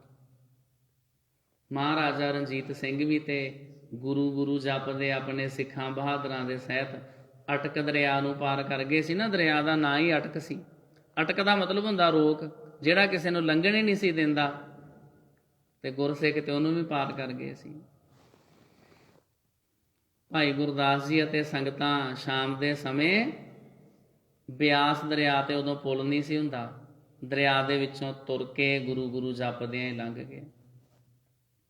ਜਲ ਨਹੀਂ ਡੂਬੈ ਤਸ ਕਰ ਨਹੀਂ ਲੇਵੈ, ਭਾਹ ਨਾ ਸਾਕੈ ਜਾਲੈ। ਜੇ ਗੁਰੂ ਸਾਹਿਬ ਜੀ ਕਿਰਪਾ ਕਰਨ ਵਾਲੇ ਹੋਣ ਤੇ ਫਿਰ ਅੱਗ ਵੀ ਨਹੀਂ ਸਾੜ ਸਕਦੀ। ਗੁਰਪੂਰੈ ਮੇਰੀ ਰਾਖ ਲਈ। ਗੁਰੂ ਹਰਗੋਬਿੰਦ ਸਾਹਿਬ ਜੀ ਮਹਾਰਾਜ ਨੇ ਭਾਈ ਬਿਧੀ ਚੰਦ ਦੀ ਰੱਖਿਆ ਕੀਤੀ। ਤੇ ਸਾਧ ਸੰਗਤ ਜੀ ਹੋਰ ਵੀ ਸ੍ਰੀ ਗੁਰੂ ਹਰਗੋਬਿੰਦ ਸਾਹਿਬ ਜੀ ਮਹਾਰਾਜ ਜੀ ਨੇ ਅਨੇਕਾਂ ਗੁਰਸਿੱਖਾਂ ਦੀ ਰੱਖਿਆ ਕੀਤੀ। ਇੱਕ ਗੁਰੂ ਦਾ ਸਿੱਖ ਗਜ਼ਨੀ ਦਾ ਰਹਿਣ ਵਾਲਾ ਸੀ। ਉਹ ਗੁਰੂ ਹਰਗੋਬਿੰਦ ਸਾਹਿਬ ਜੀ ਮਹਾਰਾਜ ਦੇ, ਗੁਰੂ ਅਰਜਨ ਸਾਹਿਬ ਜੀ ਦੇ ਸਮੇਂ ਤੋਂ ਸਿੱਖ ਚੱਲਿਆ ਆਉਂਦਾ ਸੀ। ਗੁਰੂ ਹਰਗੋਬਿੰਦ ਸਾਹਿਬ ਜੀ ਦੇ ਸਮੇਂ ਵੀ ਉਹ ਮੌਜੂਦ ਸੀ। ਗੁਰੂ ਅਰਜਨ ਸਾਹਿਬ ਜੀ ਮਹਾਰਾਜ ਨੂੰ ਨਮਸਕਾਰ ਕੀਤੀ, ਬੇਨਤੀ ਕੀਤੀ, ਸੱਚੇ ਪਾਤਸ਼ਾਹ ਜੀ ਮੇਰੇ ਵਾਸਤੇ ਕੋਈ ਹੁਕਮ। ਗੁਰੂ ਸਾਹਿਬ ਜੀ ਨੇ ਬਚਨ ਕੀਤਾ ਜੀਵਾਂ ਨੂੰ ਨਹੀਂ ਮਾਰਨਾ, ਇਹ ਵਿਚਾਰੇ ਬੇਜ਼ੁਬਾਨ ਨੇ, ਇਹ ਕਿਸੇ ਦਾ ਕੀ ਨੁਕਸਾਨ ਕਰਦੇ ਨੇ, ਇਹਨਾਂ ਨੂੰ ਨਹੀਂ ਮਾਰਨਾ ਹੈ। 7 ਬਚਨ ਜੀ। ਉਹ ਬਚਨ ਆਪਣੇ ਪੱਲੇ ਬੰਨ੍ਹ ਲਿਆ। ਗਜ਼ਨੀ ਦੇ ਬਾਦਸ਼ਾਹ ਦੇ ਕੋਲ ਸਿਪਾਹੀ ਸੀ। ਹੁਣ ਸਿਪਾਹੀ ਨੂੰ ਹਥਿਆਰ ਚਲਾਉਣੇ ਪੈਂਦੇ ਆ, ਤਲਵਾਰ ਚਲਾਉਣੀ ਪੈਂਦੀ ਆ। ਰਾਜਾ ਇੱਕ ਦਿਨ ਸ਼ਿਕਾਰ 'ਤੇ ਗਿਆ। ਰਾਜੇ ਨੇ ਕਿਹਾ ਵੀ ਇਸ ਤਰ੍ਹਾਂ ਆਪਾਂ ਸ਼ਿਕਾਰ ਖੇਡਣ ਵਾਸਤੇ ਜਾਣਾ, ਜਿਹੜੇ ਸਿਪਾਹੀ ਦੇ ਅੱਗਿਓਂ ਜਿਹੜਾ ਜਾਨਵਰ ਲੰਘੇ ਉਹਨੂੰ ਝਟਕਾ ਦੇਣਾ। ਸਾਰੇ ਕਹਿਣ ਲੱਗੇ ਜੀ ਠੀਕ ਆ। ਇਹ ਗੁਰੂ ਦਾ ਸਿੱਖ ਆ, ਘੋੜੇ 'ਤੇ ਸਵਾਰ ਹੋਇਆ। ਇਹਦੇ ਅੱਗਿਓਂ ਦੀ ਇੱਕ ਹਿਰਨੀ ਲੰਘਣ ਲੱਗੀ, ਮਾਰੀ ਤਲਵਾਰ, ਉਹਦੇ 2 ਟੋਟੇ ਕਰਕੇ ਸੁੱਟ ਦਿੱਤੇ। ਬਾਬਾ ਬੰਦਾ ਸਿੰਘ ਬਹਾਦਰ ਦੇ ਜੀਵਨ 'ਚ ਵੀ ਸੇਮ ਹੀ ਸਾਖੀ ਇਸ ਤਰ੍ਹਾਂ ਦੀ ਆ। 2 ਟੋਟੇ ਕਰਕੇ ਸੁੱਟ ਦਿੱਤੇ। ਇਕੱਲੀ ਹਿਰਨੀ ਨਹੀਂ ਮਰੀ।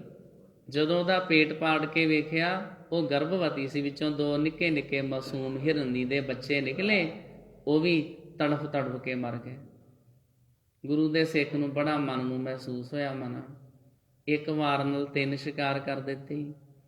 ਏਡਾ ਵੱਡਾ ਜ਼ੁਲਮ ਕੀਤਾ ਇਹਨਾਂ ਵਿਚਾਰਿਆਂ ਨੇ, ਤੇਰਾ ਕੀ ਵਿਗਾੜਿਆ ਸੀ? ਮਾਂ ਮਾਰੀ ਨਾਲ ਬੱਚੇ ਵੀ ਮਾਰ ਦਿੱਤੇ। ਇਹ ਨਹੀਂ ਕੰਮ ਤੈਨੂੰ ਸ਼ੋਭਾ ਦਿੰਦਾ। ਉਹ ਗੁਰਸਿੱਖ ਲੱਕੜ ਦੀ ਤਲਵਾਰ ਰੱਖਣ ਲੱਗ ਪਿਆ। ਮਿਆਨ ਦੇ ਵਿੱਚ ਤਲਵਾਰ ਲੱਕੜ ਦੀ, ਉੱਤੇ ਜਿਹੜਾ ਮੁੱਠਾ ਸੀ ਉਹ ਲੋਹੇ ਦਾ। ਉਹਨੂੰ ਰੋਜ਼ 5 ਰੁਪਏ ਤਨਖਾਹ ਮਿਲਦੀ ਸੀ ਬਾਦਸ਼ਾਹ ਦੇ ਕੋਲੋਂ।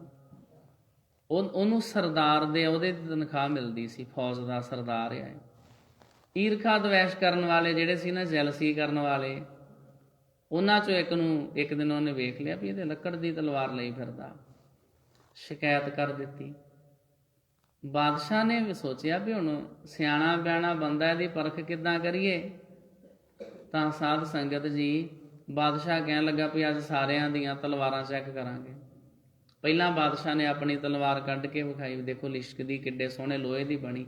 ਵਾਰੀ ਵਾਰੀ ਸਾਰਿਆਂ ਦੀ ਕਰਦੇ। ਉਹ ਗੁਰੂ ਦੇ ਸਿੱਖ ਦੀ ਵਾਰੀ ਆ ਗਈ। ਉਹਨੇ ਮਹਾਰਾਜ ਜੀ ਦੇ ਚਰਨਾਂ 'ਚ ਅਰਦਾਸ ਬੇਨਤੀ ਕੀਤੀ ਵੀ ਸੱਚੇ ਪਾਤਸ਼ਾਹ ਜੀ, ਮੈਂ ਤੇ ਤੁਹਾਡਾ ਬਚਨ ਪਾਲਦਾ ਹਾਂ ਵੀ ਮੈਂ ਇਸ ਤਲਵਾਰ ਦੇ ਨਾਲ ਬੇਜ਼ੁਬਾਨ ਜਾਨਵਰਾਂ ਨੂੰ ਨਹੀਂ ਵੱਢਣਾ, ਮਾਰਨਾ। ਗੁਰੂ ਸਾਹਿਬ ਜੀ, ਮੇਰੀ ਇੱਜ਼ਤ ਹੁਣ ਤੁਸੀਂ ਆਪ ਹੀ ਰੱਖੋ।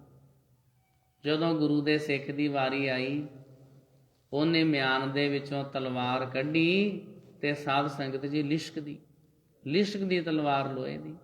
ਗੁਰੂ ਹਰਗੋਬਿੰਦ ਸਾਹਿਬ ਜੀ ਮਹਾਰਾਜ ਦਾ ਸ਼ੁਕਰਾਨਾ ਕੀਤਾ, ਸੱਚੇ ਪਾਤਸ਼ਾਹ ਜੀ ਤੁਸੀਂ ਮੇਰੀ ਇੱਜ਼ਤ ਬਚਾ ਲਈ। ਗੁਰਪੂਰੈ ਮੇਰੀ ਰਾਖ ਲਈ। ਜਦੋਂ ਸਤਿਗੁਰੂ ਜੀ ਕਿਰਪਾ ਕਰਨ ਵਾਲੇ ਹੋਣ, ਉਦੋਂ ਸਾਡੀ ਰੱਖਿਆ ਕਰਦੇ ਨੇ, ਸਾਡੀ ਇੱਜ਼ਤ ਬਚਾ ਲੈਂਦੇ ਨੇ। ਅਸੀਂ ਕਿੰਨੇ ਵਿਸ਼ੇ ਵਿਕਾਰਾਂ ਨਾਲ ਭਰੇ ਹੋਈਏ, ਸਤਿਗੁਰੂ ਜੀ ਸਾਡੇ ਪਰਦੇ ਢੱਕ ਲੈਂਦੇ ਹਨ, ਸਾਨੂੰ ਸੁਧਾਰ ਦਿੰਦੇ ਨੇ, ਸਾਡਾ ਜੀਵਨ ਬਦਲ ਦਿੰਦੇ ਹਨ। ਅੰਮ੍ਰਿਤ ਨਾਮ ਹਿਰਦੇ ਮਹਿ ਦੀਨੋ, ਜਨਮ ਜਨਮ ਕੀ ਮੈਲ ਗਈ। ਜਦੋਂ ਗੁਰੂ ਸਾਹਿਬ ਜੀ ਦੇ ਉਪਦੇਸ਼ ਸਾਡੇ ਹਿਰਦੇ ਵਿੱਚ ਵਸ ਜਾਣ, ਫਿਰ ਸਾਡੇ ਮਨ ਨੂੰ ਲੱਗੀ ਹੋਈ ਜਿਹੜੀ ਜਨਮਾਂ ਜਨਮਾਂਤਰਾਂ ਦੀ ਮੈਲ ਆ, ਉਹ ਦੂਰ ਹੋ ਜਾਂਦੀ ਆ। ਵੈਸੇ ਮੈਲ ਨਹੀਂ ਦੂਰ ਹੁੰਦੀ। ਜੇ ਸੰਸਾਰ ਵਿੱਚ ਵੇਖਣਾ ਹੋਵੇ ਨਾ, ਸਾਰਿਆਂ ਨਾਲੋਂ ਮੈਲਾ ਜੀਵ ਕਿਹੜਾ ਵਾ? ਬੰਦਾ ਹੀ ਆ। ਇਹ ਸਭ ਤੋਂ ਮੈਲਾ ਵਾ। ਖਾਂਦਾ ਸਭ ਤੋਂ ਚੰਗਾ, ਤੇ ਮੈਲ ਸਾਰੀ ਇਹਦੇ 'ਚ ਹੀ ਆ, ਇਸ ਮਨੁੱਖ ਦੇ ਵਿੱਚ। ਆਸਾ ਜੀ ਦੀ ਵਾਰ ਵਿੱਚ ਵੀ ਬਚਨ ਆਉਂਦਾ, ਦੇਵਤਿਆਂ ਵਰਗੀਆਂ ਚੀਜ਼ਾਂ ਖਾਂਦਾ, ਕਿੰਨੀਆਂ ਸੋਹਣੀਆਂ। ਅੰਨ ਦੇਵਤਾ, ਪਾਣੀ ਦੇਵਤਾ, ਬੈਸੰਤਰ ਦੇਵਤਾ, ਲੂਣ, ਪੰਜਵਾਂ ਪਾਇਆ ਘ੍ਰਿਤ, ਤਾਂ ਹੋਆ ਪਾਕ ਪਵਿੱਤ, ਪਾਪੀ ਸਿਉ ਤਨ ਗੱਡਿਆ। ਇਹ ਸਰੀਰ ਇਹੋ ਜਿਹਾ ਪਾਪੀ ਆ, ਜਿੰਨਾ ਮਰਜ਼ੀ ਵਧੀਆ ਭੋਜਨ ਇਹਦੇ 'ਚ ਪਾ ਲਓ, ਪਾਪੀ ਸਿਉ ਤਨ ਗੱਡਿਆ, ਥੁੱਕਾਂ ਪਈਆਂ ਤਿੱਤ, ਉਹਦੀ ਗੰਦਗੀ ਬਣਾ ਦਿੰਦਾ ਹੈ। ਇਹ ਇੰਨੀ ਕਿਆ ਮਾਨਤਾ ਇਹਦੀ। ਬਾਕੀ ਜਿੰਨੇ ਜਾਨਵਰ ਆ ਨਾ, ਸਭ ਤੋਂ ਜ਼ਿਆਦਾ ਸਾਫ ਸਫਾਈ ਬੰਦੇ ਨੂੰ ਰੱਖਣੀ ਪੈਂਦੀ ਆ। ਸਭ ਤੋਂ ਜ਼ਿਆਦਾ ਇਸ਼ਨਾਨ ਪਾਣੀ ਵੱਲ ਧਿਆਨ ਸਾਨੂੰ ਹੀ ਦੇਣਾ ਪੈਂਦਾ। ਜਿਹੜੇ ਜੰਗਲਾਂ 'ਚ ਰਹਿਣ ਵਾਲੇ ਜਾਨਵਰ ਆ, ਉਹ ਕਿਤੇ ਨਹਾਉਂਦੇ ਆ, ਉਹਨਾਂ ਦੇ ਕੋਲ ਕਿਹੜਾ ਸਾਬਣ ਹੁੰਦਾ। ਸਾਡੇ ਤੇ ਸੈਂਕੜੇ ਤਰ੍ਹਾਂ ਦੇ ਸਾਬਣ ਆਏ। ਸਾਬਣ ਪਤਾ ਨਹੀਂ, ਅਸੀਂ ਮਹਿੰਗੇ ਤੋਂ ਮਹਿੰਗਾ ਸਾਬਣ ਵਰਤਦੇ ਹਾਂ, ਆ ਕੁਝ ਘੰਟੇ ਅਸਰ ਰਹਿੰਦਾ, ਕਈ ਕਹਿੰਦੇ ਨਹੀਂ ਇਹਦਾ ਅਸਰ 24 ਆਰ ਰਹਿੰਦਾ, ਉਹ ਤੋਂ ਬਾਅਦ ਫਿਰ ਗੰਦਗੀ ਪੈਦਾ ਹੋ ਜਾਂਦੀ ਆ। ਜੇ ਅਸੀਂ ਨਾ ਇਸ਼ਨਾਨ ਕੀਤਾ ਹੋਵੇ ਸਾਨੂੰ ਆਪਣੇ ਆਪ ਤੋਂ ਬਦਬੂ ਆਉਣ ਲੱਗ ਜਾਂਦੀ ਆ। ਜੇ ਕੋਈ ਬੰਦਾ 4 ਦਿਨ ਨਾ ਇਸ਼ਨਾਨ ਕਰੇ, ਲਾਗੇ ਵਾਲਿਆਂ ਨੂੰ ਪਤਾ ਚੱਲ ਜਾਂਦਾ। ਤੇ ਜਿਹੜੇ ਜਾਨਵਰ ਆ, ਪੰਛੀ ਆ ਜਿਹੜੇ, ਉਹ ਭਲਾ ਕਿੰਨਾ ਕੁ ਨਹਾਉਂਦੇ ਆ। ਜਿਹੜਾ ਮਰਜ਼ੀ ਪੰਛੀ ਜਾਨਵਰ ਫੜ ਲਓ, ਉਹਦੇ ਕੋਲੋਂ ਇੰਨੀ ਬਦਬੂ ਨਹੀਂ ਆਉਂਦੀ ਜਿੰਨੀ ਬਦਬੂ 4 ਦਿਨ ਇਸ਼ਨਾਨ ਨਾ ਕੀਤਾ ਹੋਵੇ ਤੇ ਬੰਦੇ ਤੋਂ ਆਉਣ ਲੱਗ ਜਾਂਦੀ ਹੈ। ਤਾਂ ਕਰਕੇ ਫਿਰ ਘਟੀਆ ਕਿਸਮ ਕਿਹਦੀ, ਬੰਦੇ ਦੀ ਹੋਈ ਗੰਦਗੀ ਪੱਖੋਂ। ਇਹਨੂੰ ਹੀ ਬਾਰ-ਬਾਰ ਧੋਣਾ ਪੈਂਦਾ ਸਾਰਾ ਸਰੀਰ ਦਾ, ਇਹਨੂੰ ਹੀ ਬਾਰ-ਬਾਰ ਇਸ਼ਨਾਨ ਕਰੋ, ਇਸ ਤਰ੍ਹਾਂ ਕਰੋ। ਪੰਡਤ ਲੋਕੀ ਹੋਰ ਜ਼ਿਆਦਾ ਧਿਆਨ ਦਿੰਦੇ ਸੀ, ਹੱਥ ਹੀ ਧੋਈ ਜਾਣੇ, ਇਸ਼ਨਾਨ ਹੀ ਕਰੀ ਜਾਣਾ। ਕਈ ਕੁਛ ਗੁਰੂ ਸਾਹਿਬ ਨੇ ਸਮਝਾਇਆ, ਜਿਹੜਾ ਸਰੀਰ ਆ ਨਾ ਇਹਦੇ 'ਚ ਗੰਦਗੀ ਆ, ਜਿੰਨਾ ਮਰਜ਼ੀ ਧੋਈ ਜਾਓ ਇਹਨੇ ਸਾਫ਼ ਨਹੀਂ ਹੋਣਾ। ਜਿੱਦਾਂ ਸਰੀਰ ਨੂੰ ਸਾਫ਼ ਕਰਨ ਵਾਲੇ ਪਾਸੇ ਧਿਆਨ ਦਿੰਦੇ ਹੋ, ਮਨ ਨੂੰ ਸਾਫ਼ ਕਰਨ ਵਾਲੇ ਪਾਸੇ ਧਿਆਨ ਦਿਆ ਕਰੋ। ਇਹ ਜਿਹੜਾ ਸਰੀਰ ਆ ਨਾ, ਇਹ ਜਿਹੜੀ ਸਾਡੀ ਕਾਇਆ ਹੈ, ਜਲ ਕੈ ਮੱਜਨ ਜੇ ਗਤ ਹੋਵੈ, ਨਿਤ ਨਿਤ ਮੇਂਢੁਕ ਨਹਾਵੈ, ਜੈਸੇ ਮੇਂਢੁਕ ਤੈਸੇ ਓਏ ਨਰ, ਫਿਰ ਫਿਰ ਜੋਨੀ ਆਵੈ। ਨਹਾਵਣ ਚੱਲੇ ਤੀਰਥੀ, ਮਨ ਖੋਟੇ ਤਨ ਚੋਰ, ਇੱਕ ਭਉ ਲੱਥੀ ਨਾਤਿਆਂ, ਦੋਏ ਭਾ ਚੜੀਐਸ ਹੋਰ, ਸਾਧ ਭਲੇ ਅੰਨ ਨਾਤਿਆਂ, ਚੋਰ ਸੇ ਚੋਰਾ ਚੋਰ, ਕਾਇਆ ਮਾਂਜਸ ਕਵਨ ਗੁਨਾ, ਜੋ ਘਟ ਭੀਤਰ ਹੈ ਮਲਨਾ। ਤੇਰੇ ਅੰਦਰ ਮੈਲ ਭਰੀ ਪਈ ਆ, ਬਾਹਰੋਂ ਨਹਾ ਨਹਾ ਕੇ ਕੀ ਕਰ ਲੇਗਾ। ਤੂੰ ਸਾਫ਼ ਹੈ, ਤੂੰ ਪਾਕ ਪਵਿੱਤਰ ਹੈ। ਸਾਧ ਸੰਗਤ ਜੀ, ਪੁਰਾਣੇ ਸਮੇਂ ਦੀ ਬਾਤ ਆ। ਇੱਕ ਖੂਹ ਦੇ ਉੱਤੇ ਇੱਕ ਜ਼ਿਮੀਂਦਾਰ ਬੰਦਾ ਹੈ, ਉਹ ਜੰਗਲ ਮੈਦਾਨ ਜਾ ਕੇ ਆਇਆ, ਹੱਥ ਧੋ ਰਿਹਾ। ਲਾਗੇ ਇੱਕ ਪੰਡਤ ਆ, ਉਹ ਕਹਿੰਦਾ ਤੁਸੀਂ ਕੀ ਜ਼ਿਮੀਂਦਾਰ ਜੇ, ਲੋਕ ਪਸੀਨਾ ਆਇਆ ਰਹਿੰਦਾ, ਨਾ ਚੰਗੀ ਤਰ੍ਹਾਂ ਨਹਾਉਂਦੇ ਧੋਂਦੇ ਤੁਸੀਂ, ਹੁਣ ਹੱਥ ਧੋਣੇ ਉਹ ਤੇ ਚੰਗੀ ਤਰ੍ਹਾਂ ਧੋ ਲਾ, ਮਿੱਟੀ ਨਾਲ ਮਲ ਮਲ ਕੇ। ਉਦੋਂ ਸਾਬਣ ਨਹੀਂ ਸੀ, ਉਦੋਂ ਮਿੱਟੀ ਹੁੰਦੀ ਸੀ। ਚੰਗੀ ਤਰ੍ਹਾਂ ਮਲ ਮਲ ਕੇ ਹੱਥ ਧੋ, ਤਾਂ ਹੀ ਗੰਦਗੀ ਲੱਥਣੀ ਆ। ਅਸੀਂ ਵੇਖਿਆ ਨਾ ਕਿੰਨੇ ਸਾਫ਼ ਸੁਥਰੇ ਰਹਿੰਦੇ, ਕਿੰਨੇ ਪਵਿੱਤਰ ਰਹਿੰਦੇ ਅਸੀਂ। ਭਲੇ ਉਹ ਜਿਹੜੇ ਕੰਮ ਕਰਨ ਵਾਲੇ ਲੋਕ, ਮਿੱਟੀ ਘਟ ਉਹਨਾਂ ਨੂੰ ਲੱਗਣਾ, ਜਿਨ੍ਹਾਂ ਨੇ ਵਿਹਲੇ ਰਹਿਣਾ ਉਹ ਸਾਫ਼ ਸੁਥਰੇ ਰਹਿਣਗੇ। ਕੰਮ ਹੀ ਹੋਰ ਕੋਈ ਨਹੀਂ, ਨਹਾ ਲਿਆ ਤੇ ਸੈਂਟ ਪਾ ਲਿਆ ਤੇ ਚੰਗੇ ਚੋਲੇ ਚੰਗੇ ਕੱਪੜੇ ਪਾ ਲਏ, ਇਹੀ ਕੰਮ ਆ, ਨਾ ਕੋਈ ਹੋਰ ਮੈਲ ਮਿੱਟੀ ਵਾਲਾ ਕੰਮ ਹੀ ਕੋਈ ਨਹੀਂ। ਪੰਡਤ ਕਹਿ ਲੱਗਾ ਤੁਸੀਂ ਕਿ ਮੈਲੇ ਜੇ ਲੋਕ, ਨਾ ਚੰਗੀ ਤਰ੍ਹਾਂ ਨਹਾਉਣਾ ਨਾ ਧੋਣਾ, ਨਾ ਕੋਈ ਮੰਤਰ ਪੜ੍ਹਨਾ। ਕਿਸਾਨ ਵੀ ਸਿਆਣਾ ਸੀ, ਉਹ ਕਹਿਣ ਲੱਗਾ ਜੀ ਮੈਨੂੰ ਫਿਰ ਦੱਸੋ ਵੀ ਮੈਨੂੰ ਵੀ ਕਿਸੇ ਦਿਨ ਪਵਿੱਤਰ ਕਰ ਛੱਡੋ, ਜਿੱਦਾਂ ਤੁਸੀਂ ਪਵਿੱਤਰ ਹੁੰਦੇ ਹੋ। ਪੰਡਤ ਕਹਿਣ ਲੱਗਾ ਪਤਾ ਕਿੱਦਾਂ ਪਵਿੱਤਰ ਹੋਣਾ। ਪਹਿਲਾਂ ਉਹਦੇ ਵਾਸਤੇ ਮਿੱਟੀ ਲਿਆਉਣੀ ਪੈਣੀ ਆ। ਮਿੱਟੀ ਉਸ ਪੈਲੀ ਚੋਂ ਲਿਆਉਣੀ ਆ ਜਿਸ ਪੈਲੀ ਦੇ ਵਿੱਚ ਪਿਛਲੇ ਸਾਲ ਕਮਾਦ ਬੀਜਿਆ ਹੋਵੇ, ਉਹਦੀ ਮਿੱਟੀ ਨੂੰ ਪਵਿੱਤਰ ਮੰਨਿਆ ਜਾਂਦਾ ਵਾ। ਜਿਸ ਪੈਲੀ ਦੇ ਵਿੱਚ ਪਿਛਲੇ ਸਾਲ ਕਮਾਦ ਬੀਜਿਆ ਹੋਵੇ ਤੇ ਸੂਰ ਨੇ ਆਪਣੀ ਹੁੱਡ ਨਾਲ ਉਹਦੀ ਚੋਂ ਮਿੱਟੀ ਪੁੱਟੀ ਹੋਵੇ, ਜਿਹੜਾ ਸੂਰ ਉਹਦਾ ਮੂੰਹ ਹੀ, ਉਹਦਾ ਨੱਕ ਹੀ ਇੰਨਾ ਸਖਤ ਆ ਵੀ ਉਹਦੇ ਨਾਲ ਹੀ ਮਿੱਟੀ ਪੁੱਟ ਦਿੰਦਾ, ਬੂਟਿਆਂ ਦੀਆਂ ਜੜ੍ਹਾਂ ਤੱਕ ਚਲੇ ਜਾਂਦਾ ਉਹ। ਪੰਡਤ ਕਹਿਣ ਲੱਗਾ ਸ਼ਾਸਤਰਾਂ ਦੇ ਅਨੁਸਾਰ ਉਸ ਮਿੱਟੀ ਨੂੰ ਪਵਿੱਤਰ ਮੰਨਿਆ ਜਾਂਦਾ ਹੈ। 1.25 ਮਣ ਮਿੱਟੀ ਲੈ ਕੇ ਆ, ਉਹ ਜਿਹੜੀ ਸੂਰ ਨੇ ਪੁੱਟ ਪੁੱਟ ਕੇ ਸੁੱਟੀ ਹੋਵੇ। ਕਿਸਾਨ ਆਲੇ ਦੁਆਲੇ ਪੈਲੀਆਂ 'ਚ ਘੁੰਮਦਾ ਫਿਰਦਾ ਰਿਹਾ। ਲਓ ਜੀ ਲੱਭ ਗਈ ਮਿੱਟੀ, ਲਿਆ ਕੇ ਖੂਹ ਦੇ ਕੰਢੇ ਤੇ ਢੇਰ ਲਾ ਦਿੱਤਾ। ਪੰਡਤ ਨੇ ਕਿਹਾ ਚੱਲ ਅੱਜ ਤੈਨੂੰ ਦੱਸੀਏ ਪਵਿੱਤਰ ਕਿੱਦਾਂ ਹੋਈਦਾ। ਉਹ ਪੰਡਤ ਖੂਹ 'ਚੋਂ ਪਾਣੀ ਕੱਢੀ ਗਿਆ, ਜੱਟ ਨੂੰ ਕਹੀ ਗਿਆ ਤੂੰ ਇੱਦਾਂ ਕਰ, ਸਾਰੀ ਮਿੱਟੀ ਆਪਣੇ ਸਰੀਰ 'ਤੇ ਮਲੀ ਜਾ, ਸਾਰੇ ਸਰੀਰ 'ਤੇ ਮਲੀ ਜਾ, ਮੂੰਹ ਨੂੰ ਮਲ, ਉੱਤੇ ਪਾਣੀ ਪਾਈ ਜਾ। 1.25 ਮਣ ਮਿੱਟੀ ਸਰੀਰ ਨੂੰ ਮਲ ਮਲ ਕੇ, ਇਹਦੇ 'ਤੇ ਪਾਣੀ ਪਾ ਪਾ ਕੇ ਜਦੋਂ ਸਾਰੀ ਮਿੱਟੀ ਖਤਮ ਹੋ ਗਈ, ਇਹਦਾ ਫਿਰ ਤੂੰ ਪਵਿੱਤਰ ਹੋਣਾ। 100 ਵਾਰੀ ਚੂਲੀਆਂ ਕਰ, ਕੁਰਲੀਆਂ, ਉਹ ਵੀ ਉਹਨੇ ਕੀਤੀਆਂ। ਲੱਗੇ ਰਹੇ ਕਿੰਨਾ ਚਿਰ। ਕਿਸਾਨ ਨੇ ਪੁੱਛਿਆ ਇਹ ਦੱਸੋ ਵੀ ਮੈਂ ਉਹਨੂੰ ਪਵਿੱਤਰ ਹੋ ਗਿਆ ਵਾਂ। ਪੰਡਤ ਕਹਿਣ ਲੱਗਾ ਹਾਂ ਹੁਣ ਬਣੀ ਨਾ ਗੱਲ, ਤੁਸੀਂ ਤਾਂ ਐਵੇਂ 4 ਡੱਬੇ ਪਾਣੀ ਦੇ ਪਾਏ ਦੇ ਇਸ਼ਨਾਨ ਹੋ ਗਿਆ। ਇੱਕ ਸ਼ਾਸਤਰ ਦੇ ਵਿੱਚ ਲਿਖਿਆ ਵਾ, ਵੈਸੇ ਇਹਨੂੰ ਇਸ ਪਾਸੇ ਵੀ ਲੈਣਾ, ਇਸ਼ਨਾਨ ਕਰਨਾ ਪ੍ਰੋਪਰ ਕਰਿਆ ਕਰੋ। ਆਹ 4 ਡੱਬੇ ਤੇ ਪਾਣੀ ਦੇ ਸੁੱਟ ਦੇਣੇ ਕੋਈ ਇਸ਼ਨਾਨ ਨਹੀਂ ਹੁੰਦਾ। ਇਸ਼ਨਾਨ ਕਰਨਾ ਤੇ ਪ੍ਰੋਪਰ ਕਰਨਾ ਚਾਹੀਏ। ਪੰਡਤ ਕਹਿਣ ਲੱਗਾ ਵੀ ਹਾਂ ਠੀਕ ਆ, ਹੁਣ ਇਸ਼ਨਾਨ ਹੋਇਆ, ਹੁਣ ਮੈਂ ਪਵਿੱਤਰ ਹੋ ਗਿਆ। ਹਾਂ ਹੁਣ ਤੂੰ ਪੂਰੀ ਤਰ੍ਹਾਂ ਪਵਿੱਤਰ ਹੋ ਗਿਆ। ਉਹ ਕਿਸਾਨ ਚੂਲੀਆਂ ਭਰਦਾ ਪਿਆ ਸੀ, ਜਿਹੜਾ ਮੂੰਹ 'ਚ ਉਹਦੇ ਪਾਣੀ ਦੀ ਚੂਲੀ ਭਰੀ ਸੀ, ਉਹ ਪੰਡਤ ਦੇ ਮੂੰਹ ਦੇ ਉੱਤੇ ਮਾਰੀ ਚੂਲੀ ਕੱਢ ਕੇ। ਪੰਡਤ ਕਹਿਣ ਲੱਗਾ, ਰਾਮ ਰਾਮ, ਤੂੰ ਤਾਂ ਮੇਰਾ ਸਾਰਾ ਕੁਝ ਹੀ ਅੱਜ ਬਰਬਾਦ ਕਰਤਾ। ਜੋ ਸਵੇਰ ਦਾ ਕੀਤਾ ਹੋਇਆ ਇਸ਼ਨਾਨ, ਜਿੰਨੇ ਪੜ੍ਹੇ ਹੋਏ ਮੰਤਰ ਆ, ਆਪਣੇ ਮੂੰਹ ਵਾਲਾ ਪਾਣੀ ਮੇਰੇ ਮੂੰਹ ਦੇ ਉੱਤੇ ਸੁੱਟ ਦਿੱਤਾ, ਤੂੰ ਮੈਨੂੰ ਝੂਠਾ ਕਰ ਦਿੱਤਾ। ਕਿਸਾਨ ਕਹਿਣ ਲੱਗਾ, ਜੀ ਤੁਸੀਂ ਆਪੇ ਤੇ ਕਹਿੰਦੇ ਹੋ ਵੀ ਮੈਂ ਹੁਣ ਪਵਿੱਤਰ ਹੋ ਗਿਆ ਵਾਂ, ਆਪੇ ਤੇ ਮੈਨੂੰ ਸਵੇਰ ਦਾ ਨਵਾਈ ਜਾਂਦੇ ਹੋ, ਸਵਾ ਮਣ ਮਿੱਟੀ ਮਲ ਮਲ ਕੇ ਬੁਰਾ ਹਾਲ ਹੋ ਗਿਆ। ਤੁਸੀਂ ਖੂਹ ਚੋਂ ਪਾਣੀ ਕੱਢ ਕੱਢ ਕੇ ਥੱਕ ਗਏ, ਇੰਨਾ ਮਲਿਆ, ਇੰਨਾ ਧੋਤਾ ਸਰੀਰ, ਅਜੇ ਵੀ ਮੈਂ ਮੈਲਾ ਹੀ ਹਾਂ। ਵੀ ਇਸ ਮੂੰਹ ਦੇ ਵਿੱਚੋਂ ਮੈਂ 100 ਚੂਲੀਆਂ ਕੀਤੀਆਂ ਵਾ ਤੇ ਮੂੰਹ ਤੇ ਮੇਰਾ ਹੁਣ ਪਵਿੱਤਰ ਹੋ ਗਿਆ। ਜੇ ਇਹਦੇ 'ਚ ਹੁਣ ਪਾਣੀ ਦੀ ਚੂਲੀ ਭਰ ਕੇ ਤੁਹਾਡੇ ਤੇ ਸੁੱਟ ਦਿੱਤੀ ਤੇ ਫਿਰ ਤੁਸੀਂ ਅਪਵਿੱਤਰ ਕਿੱਦਾਂ ਹੋ ਸਕਦੇ ਹੋ? ਉਹ ਕਿਸਾਨ ਪੰਡਤ ਨੂੰ ਇਹ ਸਮਝਾਉਣਾ ਚਾਹੁੰਦਾ ਸੀ ਵੀ ਜਿੰਨਾ ਮਰਜ਼ੀ ਮਲ ਮਲ ਕੇ ਨਹਾਈ ਜਾਓ, ਜਿਹੜਾ ਮੂੰਹ ਆ, ਜਿਹੜਾ ਸਾਡਾ ਅੰਦਰ ਆ ਨਾ, ਉਹ ਸਦਾ ਝੂਠਾ ਹੀ ਰਹਿੰਦਾ, ਜ਼ੁਬਾਨ ਸਦਾ ਝੂਠੀ ਰਹਿੰਦੀ ਆ। ਜਿੰਨਾ ਮਰਜ਼ੀ ਅਸੀਂ ਚੂਲੀਆਂ ਕੀਤੀਆਂ, ਉਹਨੂੰ ਬੁਰਸ਼ ਕੀਤੇ ਹੋਣ, ਲਿਕੁਇਡ ਮੂੰਹ 'ਚ ਰੱਖਿਆ ਹੋਵੇ, ਅਸੀਂ ਮਾਊਥ ਵਾਸ਼ ਵਰਤਿਆ ਹੋਵੇ, ਜੋ ਮਰਜ਼ੀ ਕੀਤਾ ਹੋਵੇ, ਮੂੰਹ ਸਾਡਾ ਤਾਂ ਵੀ ਝੂਠਾ ਹੀ ਰਹਿੰਦਾ ਵਾ। ਕਦੇ ਵੀ ਸਿਆਣੇ ਲੋਕੀ ਇਸ ਮੂੰਹ ਨੂੰ ਹੱਥ ਲਾ ਕੇ ਕੋਈ ਗੁਟਕਾ ਸਾਹਿਬ ਨੂੰ ਥੋੜੀ ਲਾਉਂਦੇ ਆ, ਨਹੀਂ ਨਹੀਂ, ਤੇ ਝੂਠਾ ਹੋ ਗਿਆ। ਅਨਕ ਜਲਾਂ ਜੇ ਧੋਵੈ ਦੇਹੀ, ਭਾਵੇਂ ਜਿੰਨੇ ਮਰਜ਼ੀ ਪਾਣੀ ਨਾਲ ਸਰੀਰ ਨੂੰ ਧੋ ਲਈਏ, ਇਹਦੀ ਮੈਲ ਇਸ ਤਰ੍ਹਾਂ ਨਹੀਂ ਲੱਥਦੀ। ਇਹ ਠੀਕ ਆ ਵੀ ਸਾਨੂੰ ਸਾਵਧਾਨ ਹੋਣ ਵਾਸਤੇ, ਅਲਰਟ ਹੋਣ ਵਾਸਤੇ ਸਰੀਰ ਦੀ ਸਾਂਭ ਸੰਭਾਲ ਕਰਨੀ ਚਾਹੀਦੀ ਆ, ਇਸ਼ਨਾਨ ਪਾਣੀ ਕਰਨਾ ਚਾਹੀਦਾ, ਪਰ ਇਹ ਨਹੀਂ ਸੋਚਣਾ ਵੀ ਸਰੀਰ ਨੂੰ ਧੋ ਧੋ ਕੇ ਸ਼ਾਇਦ ਸਾਡਾ ਮਨ ਵੀ ਪਵਿੱਤਰ ਹੋ ਜਾਵੇਗਾ। ਸੂਚੀ ਭਈ ਰਸਨਾ ਨਾਮ ਕਹਿਤ ਗੋਬਿੰਦ ਕਾ। ਇਹ ਜੀਵ ਕਦੋਂ ਸੁੱਚੀ ਹੋਣੀ ਆ? ਜਦੋਂ ਇਹਦੇ ਤੋਂ ਗੋਬਿੰਦ ਜੀ ਦਾ ਨਾਮ ਜਪਾਂਗੇ, ਜਦੋਂ ਬਾਣੀ ਪੜਾਂਗੇ।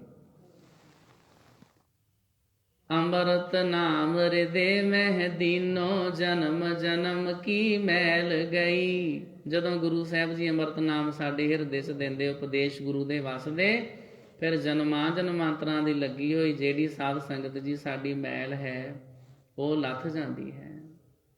ਫਿਰ ਸਾਡੀ ਮੈਲ ਲੱਥ ਜਾਂਦੀ ਹੈ। ਫਿਰ ਗੁਰੂ ਸਾਹਿਬ ਜੀ ਕਿਰਪਾ ਕਰਦੇ ਨੇ। ਬਾਰ-ਬਾਰ ਹੱਥ ਧੋਇਆ ਅਸੀਂ ਸੁੱਚੇ ਨਹੀਂ ਹੋ ਸਕਦੇ। ਤਰਨ ਤਾਰਨ ਲਾਗੇ ਇੱਕ ਪਿੰਡ ਆ, ਉੱਥੇ ਅਸੀਂ ਕਥਾ ਕਰਨ ਗਏ, ਰਾਤ ਦਾ ਸਮਾਂ ਸੀ, ਨਾਲ ਮੇਰਾ ਭਰਾ ਸੀ।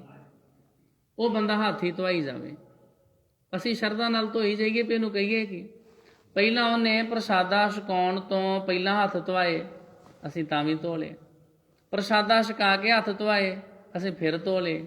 ਉਸ ਤੋਂ ਬਾਅਦ ਉਹ ਅੰਬ ਕੱਟ ਲਿਆ ਆ, ਉਹ ਛਕਾਏ, ਫਿਰ ਹੱਥ ਧੋਏ, ਅਸੀਂ ਫਿਰ ਧੋ ਲਏ। ਉਸ ਤੋਂ ਬਾਅਦ ਉਹ ਇਹ ਸੱਚਾਈ ਜੇ ਐਵੇਂ ਨਹੀਂ। ਫਿਰ ਉਹ ਦੁੱਧ ਲੈ ਕੇ ਆ ਗਿਆ, ਫਿਰ ਅਸੀਂ ਦੁੱਧ ਛਕ ਲਿਆ। ਕਹਿੰਦਾ ਜੀ ਫਿਰ ਹੱਥ ਧਵਾਓ। ਮੈਂ ਕਿਹਾ ਸਾਰਾ ਕੁਝ ਛਕਾ ਕੇ ਇੱਕੋ ਵਾਰੀ ਧਵਾਈ ਜਾਨੂੰ, ਨਾਲੇ ਬਾਰ-ਬਾਰ ਪਾਣੀ ਖਰਾਬ ਕਰੀ ਜਾਣਾ, ਨਾਲੇ ਉਹ ਤੌਲੀਏ ਵਾਲੇ ਨੂੰ ਵਕਤ ਪਾਇਆ, ਉਹ ਵਿਚਾਰਾ ਤੌਲੀਆ ਚੁੱਕੀ ਫਿਰਦਾ। ਜੋ ਕੁਝ ਛਕਾਉਣਾ ਸੀ ਇੱਕੋ ਵਾਰੀ ਛਕਾ ਦੇਣਾ ਸੀ, ਲਾਸਟ 'ਚ ਆਪਾਂ ਹੱਥ ਧੋ ਲੈਣੇ ਸੀ। ਗੁਰੂ ਸਾਹਿਬ ਸਮਝਾਉਂਦੇ, ਬਾਰ-ਬਾਰ ਸਰੀਰ ਧੋਇਆ ਕਿੱਦਾਂ ਸਾਫ਼ ਹੋ ਜਾਓਗੇ? ਏਦਾਂ ਨਹੀਂ ਸਾਫ਼ ਹੋ ਸਕਦੇ।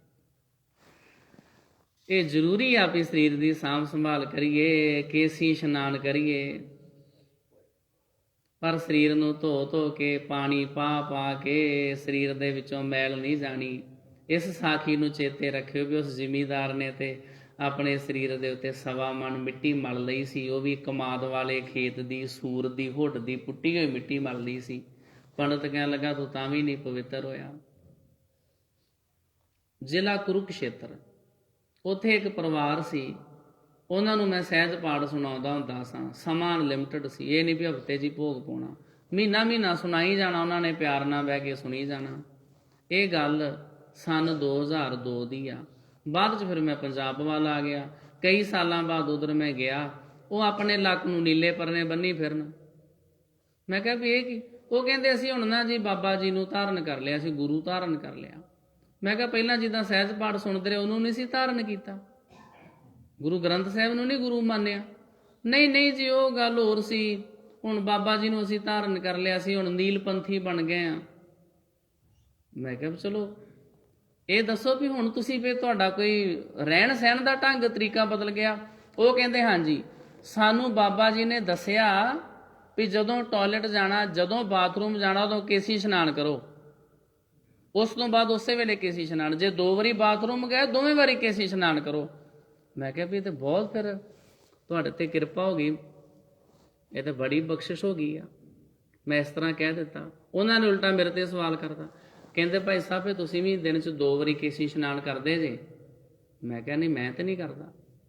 ਮੈਂ ਤਾਂ ਹਫ਼ਤੇ ਵਿੱਚ 2-3 ਵਾਰੀ ਕੇਸੀ ਇਸ਼ਨਾਨ ਕਰ ਲੈਣਾ। ਜਦੋਂ ਮੈਨੂੰ ਲੱਗੇ ਵੀ ਕੇਸੀ ਇਸ਼ਨਾਨ ਕਰਨਾ ਚਾਹੀਦਾ, ਮੈਂ ਰੋਜ਼ ਨਹੀਂ ਕਰਦਾ। ਹਰ ਇੱਕ ਦਾ ਆਪੋ ਆਪਣਾ ਵੇ ਆਫ ਲਾਈਫ ਆ। ਸਾਡੇ ਕੋਲ ਹੈਗੀ ਰਹਿਤ ਮਰਿਆਦਾ। ਰਹਿਤ ਮਰਿਆਦਾ ਵਿੱਚ ਇਹੋ ਜਿਹਾ ਕੁਛ ਨਹੀਂ ਲਿਖਿਆ ਵੀ ਕੇਸੀ ਇਸ਼ਨਾਨ ਹੀ ਕਰੀ ਜਾਓ, ਪਾਣੀ ਪਾਈ ਜਾਓ, ਸਿਰ ਤੁਹਾਡਾ ਕਦੇ ਸੁੱਕੇ ਹੀ ਨਾ। ਇਹੋ ਜਿਹਾ ਉੱਥੇ ਕੁਛ ਨਹੀਂ ਲਿਖਿਆ।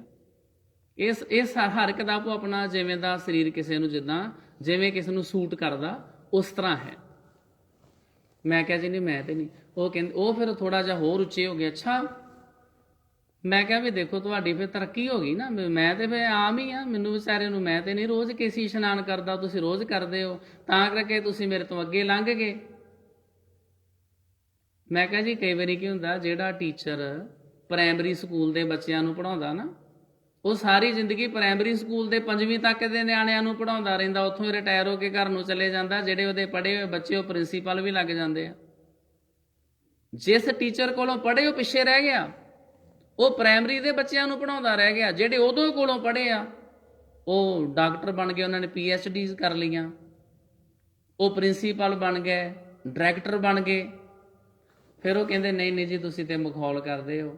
ਮੈਂ ਕਹਿੰਦੀ ਇਸ ਤਰ੍ਹਾਂ ਹੀ ਹੈ ਨਾ, ਵੀ ਮੈਂ ਤੇ ਬਹੁਤ ਪਿੱਛੇ ਰਹਿ ਗਿਆ, ਤੁਸੀਂ ਬਹੁਤ ਗਾਂਹ ਲੰਘ ਗਏ ਹੋ।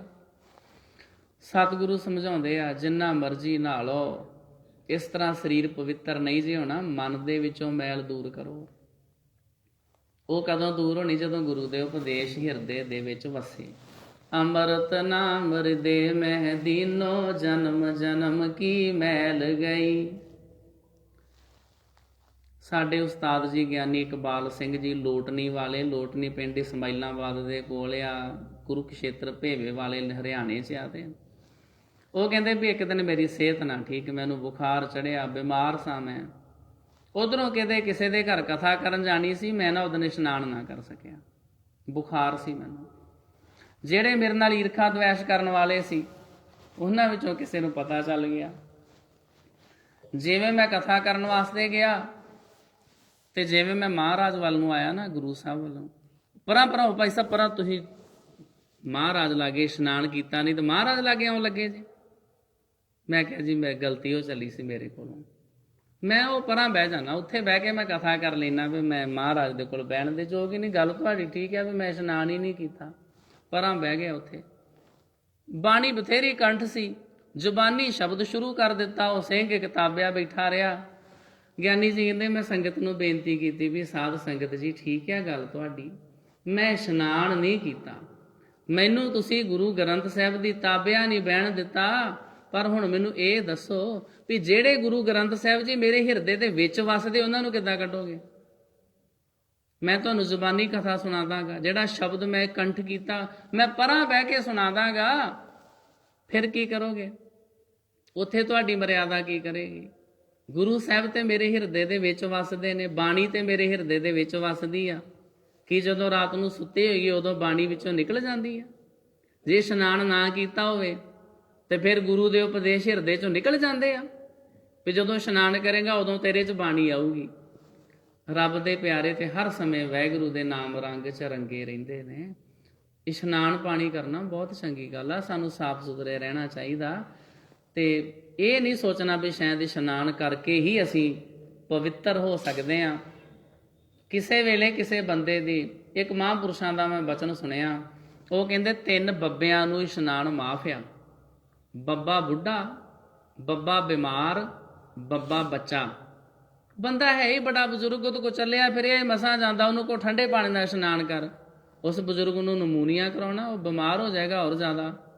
ਜਿਹੜਾ ਵਿਚਾਰਾ ਆਉਂਦਾ ਆਉਣ ਜੋਗਾ ਵੀ ਨਹੀਂ ਉਹਨੇ ਰਹਿਣਾ। ਤਾਂ ਕਰਕੇ ਤੁਹਾਡਾ ਸਰੀਰ ਸੂਟ ਕਰਦਾ, ਬਹੁਤ ਚੰਗੀ ਗੱਲ ਆ।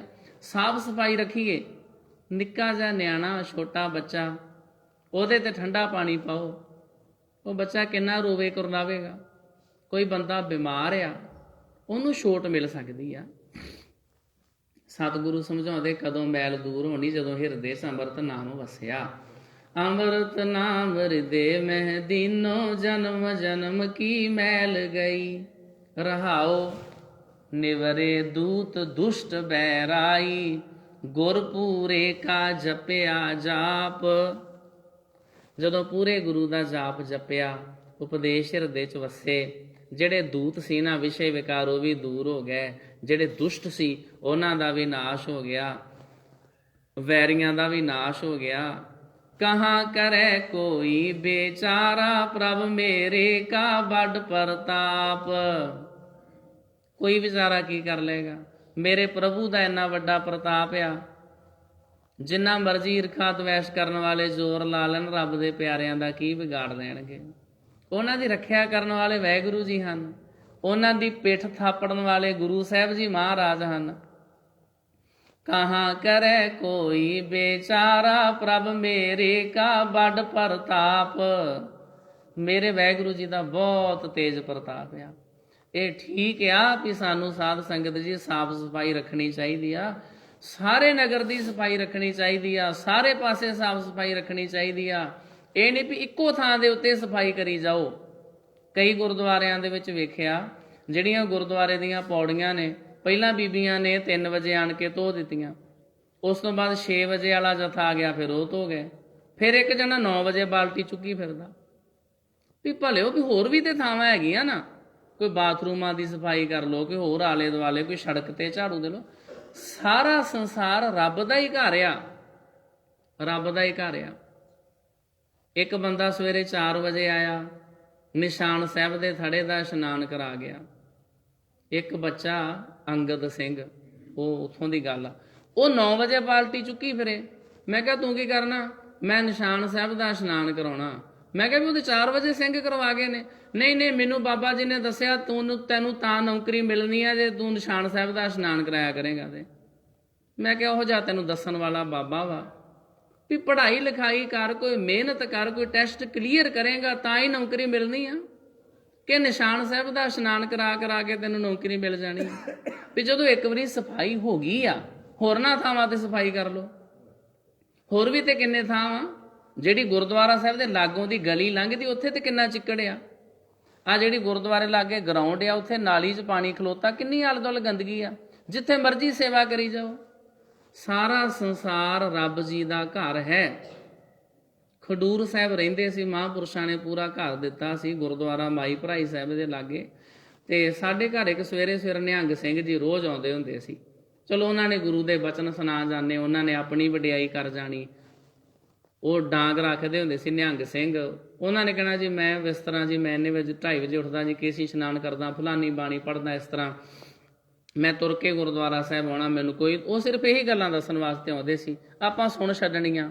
ਕਈ ਵਾਰੀ ਬਜ਼ੁਰਗਾਂ ਦੀ ਕੋਈ ਹੋਰ ਗੱਲ ਨਾ ਸੁਣੇ, ਉਹ ਗ੍ਰੰਥੀ ਨੂੰ ਘੇਰ ਲੈਂਦੇ ਪਏ, ਇਹਨੂੰ ਸੁਣਾਓ, ਇਹਨੇ ਕਿਹੜਾ ਭੱਜ ਜਾਣਾ ਕਿਤੇ। ਉਹ ਵਿਚਾਰਾ ਲਾਗੇ ਚੁੱਪ ਕਰਕੇ ਖਲੋਤਾ ਸੁਣੀ ਜਾਂਦਾ। ਉਹਨਾਂ ਰੋਜ਼ ਹੀ ਆਇਆ, ਰੋਜ਼ ਹੀ ਸੁਣਾਈ ਜਾਣਾ, ਰੋਜ਼ ਹੀ। ਉਹ ਜਿਸ ਕੁ ਟਾਈਮ ਆਉਂਦੇ ਹੁੰਦੇ ਸੀ, ਉਦੋਂ ਮੇਰੀ ਸਿੰਘਣੀ ਘਰ 'ਚ ਲੀਰਾਂ ਲਾ ਰਹੀ ਹੁੰਦੀ ਸੀ, ਉਹਨੇ ਸਾਫ਼ ਸਫਾਈ ਕਰਿਆ ਕਰਨੀ ਰੋਜ਼ ਹੀ। ਉਹ ਬਜ਼ੁਰਗ ਨੇ ਇੱਕ ਦਿਨ ਕਿਹਾ, ਕਹਿੰਦਾ ਵੀ ਜਦੋਂ ਸਿੰਘ ਮੇਰੀਆਂ ਗੱਲਾਂ ਸੁਣਦਾ, ਤੂੰ ਮੇਰੇ ਲਾਗੇ ਬਹਿ ਕੇ ਮੇਰੀ ਗੱਲ ਕਿਉਂ ਨਹੀਂ ਸੁਣਦੀ? ਮੈਂ ਤੁਹਾਨੂੰ ਇੰਨੀਆਂ ਬਾਣੀ ਦੀਆਂ ਗੱਲਾਂ ਦੱਸਦਾ, ਜਦੋਂ ਵੇਖੋ ਤੂੰ ਪੋਚਾ ਹੀ ਲਾਈ ਜਾਨੀ, ਪੋਚਾ ਹੀ ਲਾਈ ਜਾਨੀ ਆ। ਤੁਹਾਡੇ ਘਰ ਗੁਰੂ ਨਾਨਕ ਸਾਹਿਬ ਆਏ ਸੀ ਵੀ ਇੱਥੇ ਪੋਚਾ, ਇੰਨੀ ਸਫਾਈ ਦੀ ਇੱਥੇ ਕੀ ਲੋੜ ਹੈ? ਕੋਈ ਘਰ ਆ ਕਿ ਗੁਰਦੁਆਰਾ?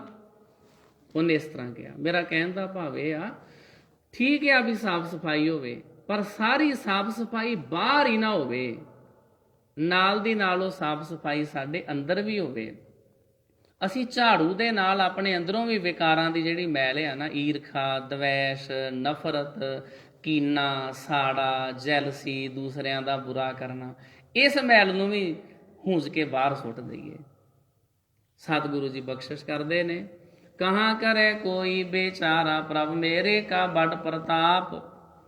ਸਿਮਰ ਸਿਮਰ ਸਿਮਰ ਸੁਖ ਪਾਇਆ, ਚਰਨ ਕਮਲ ਰੱਖ ਮਨ ਮਾਹੀ। ਸਿਮਰ ਸਿਮਰ ਕੇ, ਰੱਬ ਜੀ ਦਾ ਨਾਮ ਜਪ ਜਪ ਕੇ ਸਾਨੂੰ ਸੁੱਖਾਂ ਦੀ ਪ੍ਰਾਪਤੀ ਹੁੰਦੀ ਹੈ। ਜਦੋਂ ਗੁਰੂ ਸਾਹਿਬ ਦੇ ਚਰਨ ਕਮਲਾਂ ਵਰਗੇ ਉਪਦੇਸ਼ ਸਾਡੇ ਹਿਰਦੇ 'ਚ ਵਸ ਜਾਂਦੇ ਨੇ, ਤਾਂ ਕੀ ਸ਼ਰਨ ਪਰਿਓ ਨਾਨਕ ਦਾਸ, ਜਾਂ ਤੇ ਉੱਪਰ ਕੋ ਨਾਹੀ। ਮੈਂ ਉਸ ਅਕਾਲ ਪੁਰਖ ਵਾਹਿਗੁਰੂ ਦੀ ਸ਼ਰਨ ਵਿੱਚ ਪੈ ਗਿਆ ਹਾਂ, ਜਿਸ ਤੋਂ ਉੱਤੇ ਹੋਰ ਕੋਈ ਨਹੀਂ ਹੈ। ਸਭ ਤੋਂ ਉੱਪਰ ਪ੍ਰਮਾਤਮਾ ਵਾ।